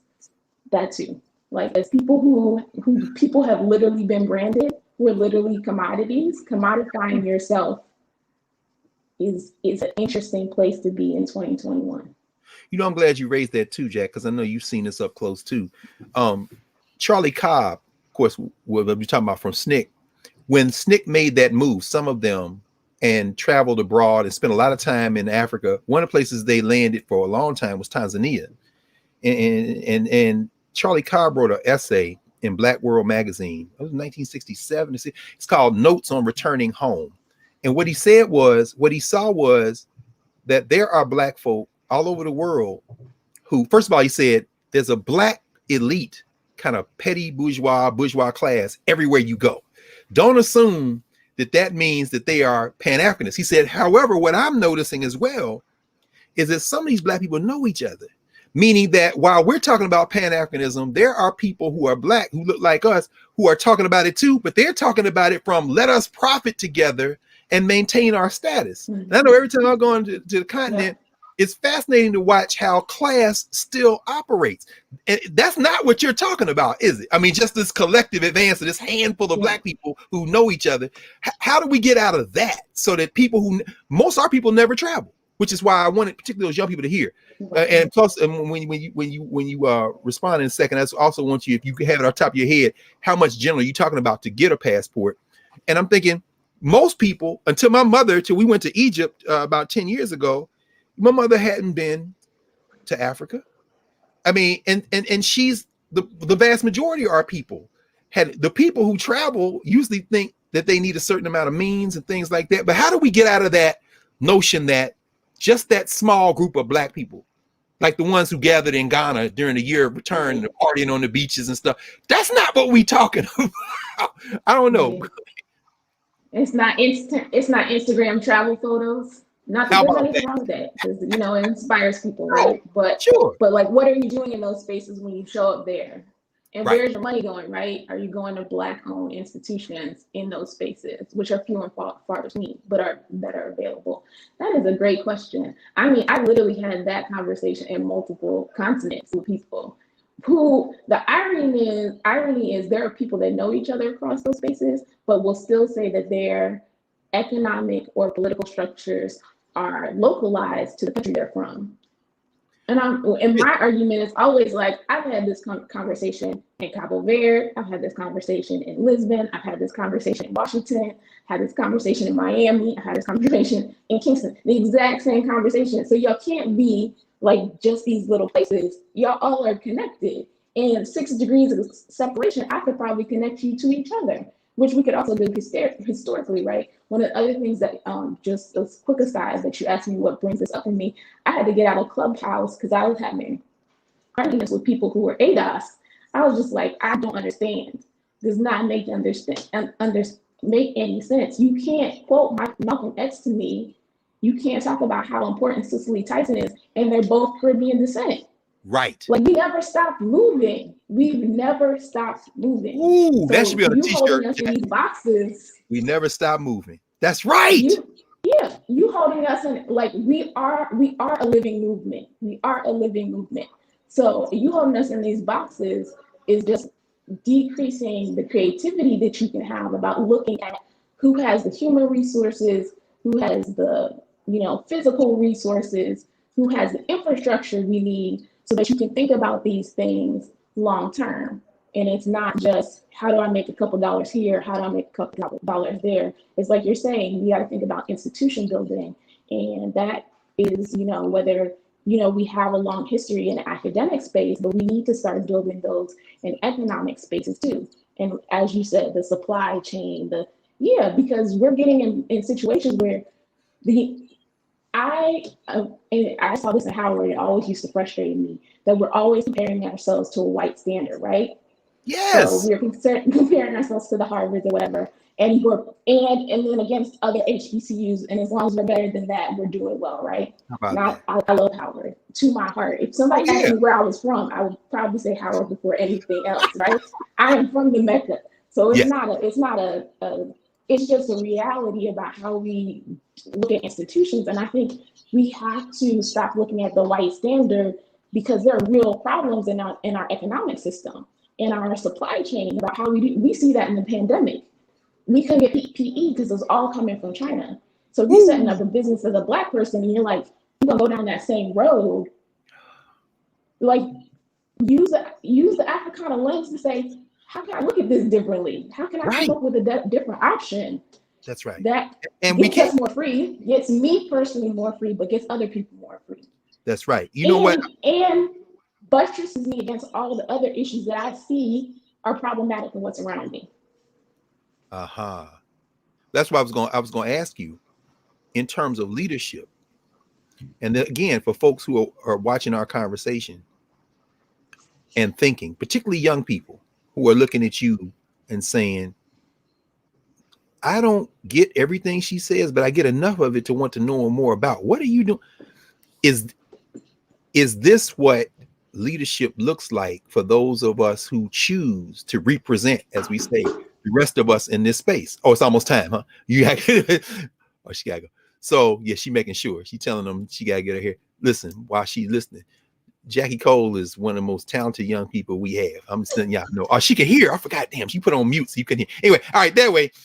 But are you an example of what this looks like when you find yourself in places where the rest of us aren't, but you got a commitment to either bringing the rest of us into space or learning what's in that space to help the rest of us connect? Is this what it looks like for young people who are looking at you saying, okay, so how do I do what she does, and what should I do once I get there? That's a good question. For me, because I know I'm not always going to be in this space, which is a conversation we need to have, because I'm trying to figure out PhD options in South Africa and some other things. But I'm like Issa Rae, I'm rooting for everybody Black. And so in my institution, I've learned over the years about navigating in the spaces that are white facing. So diversity and inclusion is a big thing right now. And I've been in those spaces and those conversations. Wow. And I've also made decisions about how I'm not going to be in those spaces and conversations anymore, right? Or if I do, then I'm going to run that conversation, and there are certain things we're going to talk about. We're going to talk about equity. We're going to talk about access. We're going to talk about justice. That's the minimum, at the minimum. And so in the places where you can control the conversation, you're in there long enough to make leadership decisions. You give people space. You give younger people that have come behind you, even your peers, space to be able to show what they can do. You make safe spaces. So I have safe spaces that I've created for other people of color. Specifically, I'm interested in Black women who work in the specialization that I do, so that they can have open conversations, because you can't do that everywhere in your institutions. And most people have gone to a PWI, I know that, right? I don't even like using safe space. I like using free space. Free space. Safety is minimum, right? That's right. That's right. Like safety should be the minimum for Black people, for everything like you said, we live in a field of violence. So how do we get free spaces? And yeah, those are the main, and then just promoting people when I can. Like when I see something that I know somebody who's qualified and looks like me can do, or just has a similar sensibility is better, right? Because Blackness is a lot of things. It's not just caste and that's right. That's a protected class. That's right. It's a political and ideology as well. So when people are this similar mind, you put them in that space to do what they can do, and similar minded when you can. That's important. So, similar minded. Yeah, I have a whole group of HBCU people in my field who we support each other every day. Literally every day, like through the difficult things and the great things that we're doing. And now we're seeing, after a couple of years and changes in administration that we have weathered, like what the spaces they're getting into and the conversations that they are directly impacting. Like there are things that are directly happening in the news that I'd be like, I know who helped make sure that happens, and help, like you said, hold somebody's foot to the fire in a different way, because they're on the inside. They're not talking to an elected official the same way. So that part is interesting to see. I appreciate you for that and answer, Professor. Your question, somebody might be able to put it in the chat, but I think a passport is around $200. I think it's like, I was thinking $200 up or down, but it's something in that range. It depends on the state that you're in. Oh, 270? Yeah, it did go up. Yeah. It might have gone up. It's gone up, yeah. But still, that's still cheaper I'm telling you, in terms of an investment, you need it. And for those of you who are second generation, Jamaican, Trini, Nigerian, get those, explore, do. Look, Jack, That's right. Japan. Look, Jack, the first time we I remember Chigozie and them when we were in South Africa. I've been carrying my passport back in my back pocket, so it got raggedy. We come to customs. The cats at the at the airport were like, we can't let you in because your passport is frayed at the end. I'm like, damn. So they said, well, we'll send somebody to the State Department. So that probably would have been you if you've been there at the time. So, but Chigozie says, I'll go on the other side, get our luggage and secure it till they call state. How's he able to do that? He goes in his back pocket and pulls out his Nigerian passport. Now he's from Jersey, but his dad is from Nigeria. So he's able to go through and get all our luggage and wait for us. And at that moment, it just hit. That was maybe 2000, maybe. I don't even remember now. That was like 2009, 8. Maybe it was the second time we went. My point is that you never know just how people say, what does it mean to be an American? It means you're limited by your passport unless you think differently. So I don't even know, Jack. I remember when Leon Sullivan made transition, he had at least 7 passports. From West Virginia, was in, he's one who they credit with the so-called Sullivan principles in South Africa. There are ways for those of us who have both sides came out of enslavement in the U.S., as distinct from you who has one side came out of enslavement in the Caribbean and the other side came out of enslavement. There's ways for us to. I know I heard Ghana was working on perhaps dual citizenship for African Americans. Have you heard that? They are. I think Ghana does have it. I think people can check. They do. There's also been conversation that the AU is going to create a passport that will let you sort of like the EU passport move throughout all the countries. And for I read that. I heard the their diplomats already have diaspora. Yeah. I heard their diplomats already had. I think that's in the process. Yeah, and then for folks that don't know, the AU recognizes the diaspora as another portion of the AU. So one of the questions that's on the table is that will that be available to the diaspora as well? Can you but imagine you can do a little that? bit of research online to figure out which countries you can get past a dual citizenship to. Yes. Usually it might require some type of residency, but you can get good with that. And why not? In this time where people are working remotely anyway. Right. Ooh, that's good. Right. Anyway. I think Barbados also is opening things up in Rwanda. So there's a lot of options. Jackie, you came in bringing fire. I never know who's coming in. As I mentioned, I put out a question, DM me, and I don't know who's going to show up. And then there's somebody that Carr knows. Professor Hunter, we had to be clear. That one right there, you got to have her on your A team. Oh, they took care of me when I first came out. I'm just telling. So yeah, that one there, you got to get her in. That's a heavyweight. I'm down. I'm down to help with anything. I'm all for institutional. I'm gonna hit you in the DMs. I'm gonna hit you in the DM that you sent to me. And safe travel in South Africa. Safe travel. And I know you got to go get your hair done. All right. No, that's right. Okay, Jack. Good to see you, sir. Wow. Remove her. All right. This is weird. Not even. I don't know why I'm surprised. Everyone's like, you made the space and people are coming. These people. And everyone's like, I don't have a Twitter account. Get a Twitter account. It doesn't cost you anything. No. If Twitter's toxic for you, don't be toxic on Twitter. It's so easy to not be toxic on Twitter. It's so easy. Follow Carr at Africana Carr. Follow me at Karen Hunter. Let me know if you want to ask a question. And it's just that easy. So I just want to say that. And I'm glad she brought up that economic thing because as I'm looking at this is not, while we don't plan this, I have a vision for where I want us to go. And the beginning was like, let's get the soil right. Let's start making sure that we can plant good seed and actually produce a crop. Yes, I think we're there, but economics is on the table. As people, literally traded as a commodity. And we've talked about the cowrie shells before. Yes, I would love for us eventually to have these conversations about the history of money, the Mansa Musas, the folk. We need to.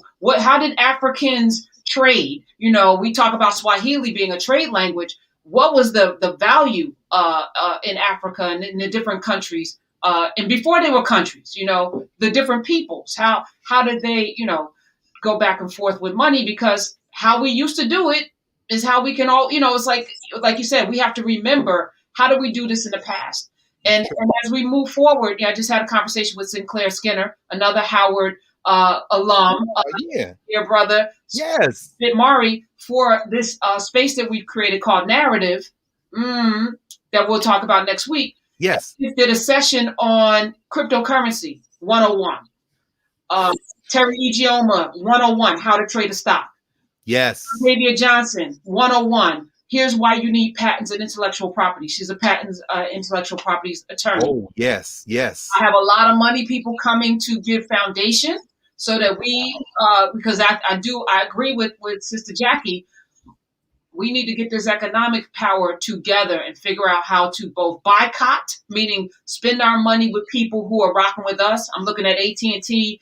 AT&T's putting billions of dollars in black pockets, and I'm like, okay, is this a good company for, it doesn't have to be all black. It just has to be people who are aligned. Right.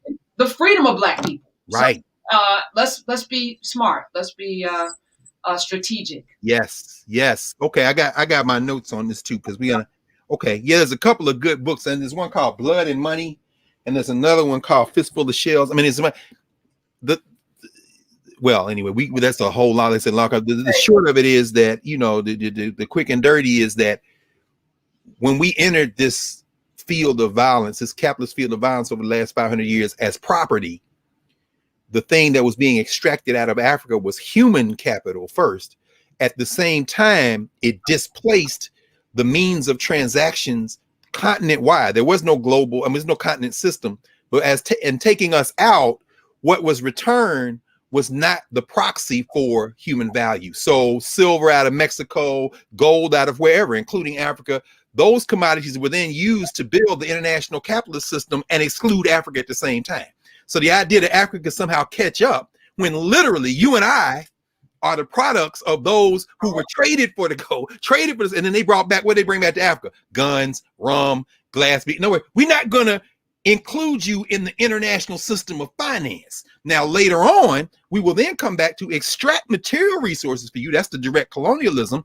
And we will give ourselves the licenses to do it because we came in with guns. And it wasn't private companies all the time. It was the states, England, France. So you see. Belgium, you talk about lumber, rubber in the Congo. Yeah, these conversations have to be had because we have to remember.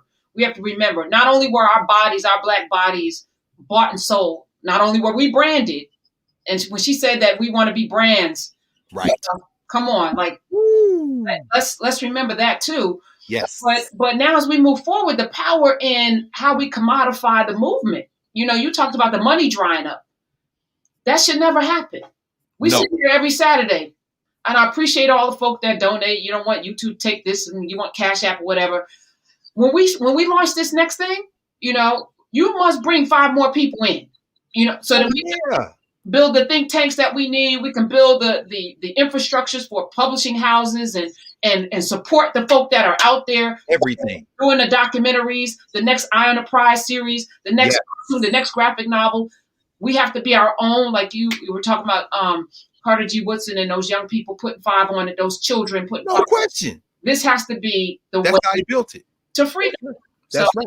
So I'm grateful. Thank you. Without you, me too. We couldn't be here. No. You create this space. I'll be talking to myself for them same 150 kids, which is great. But let's be clear. We done jailbroke it now. People want to know what it looked like. It's starting to look like this. And it looks like everybody from all over the world, who's in here every week. And it ends up being about 50,000 people every week who come into this space. And I'm just humbled and grateful. But this is just the beginning. So I'm ready. Things are rolled up, Dr. Carr. Let's get it. We're going to get it. Love you. Love you too.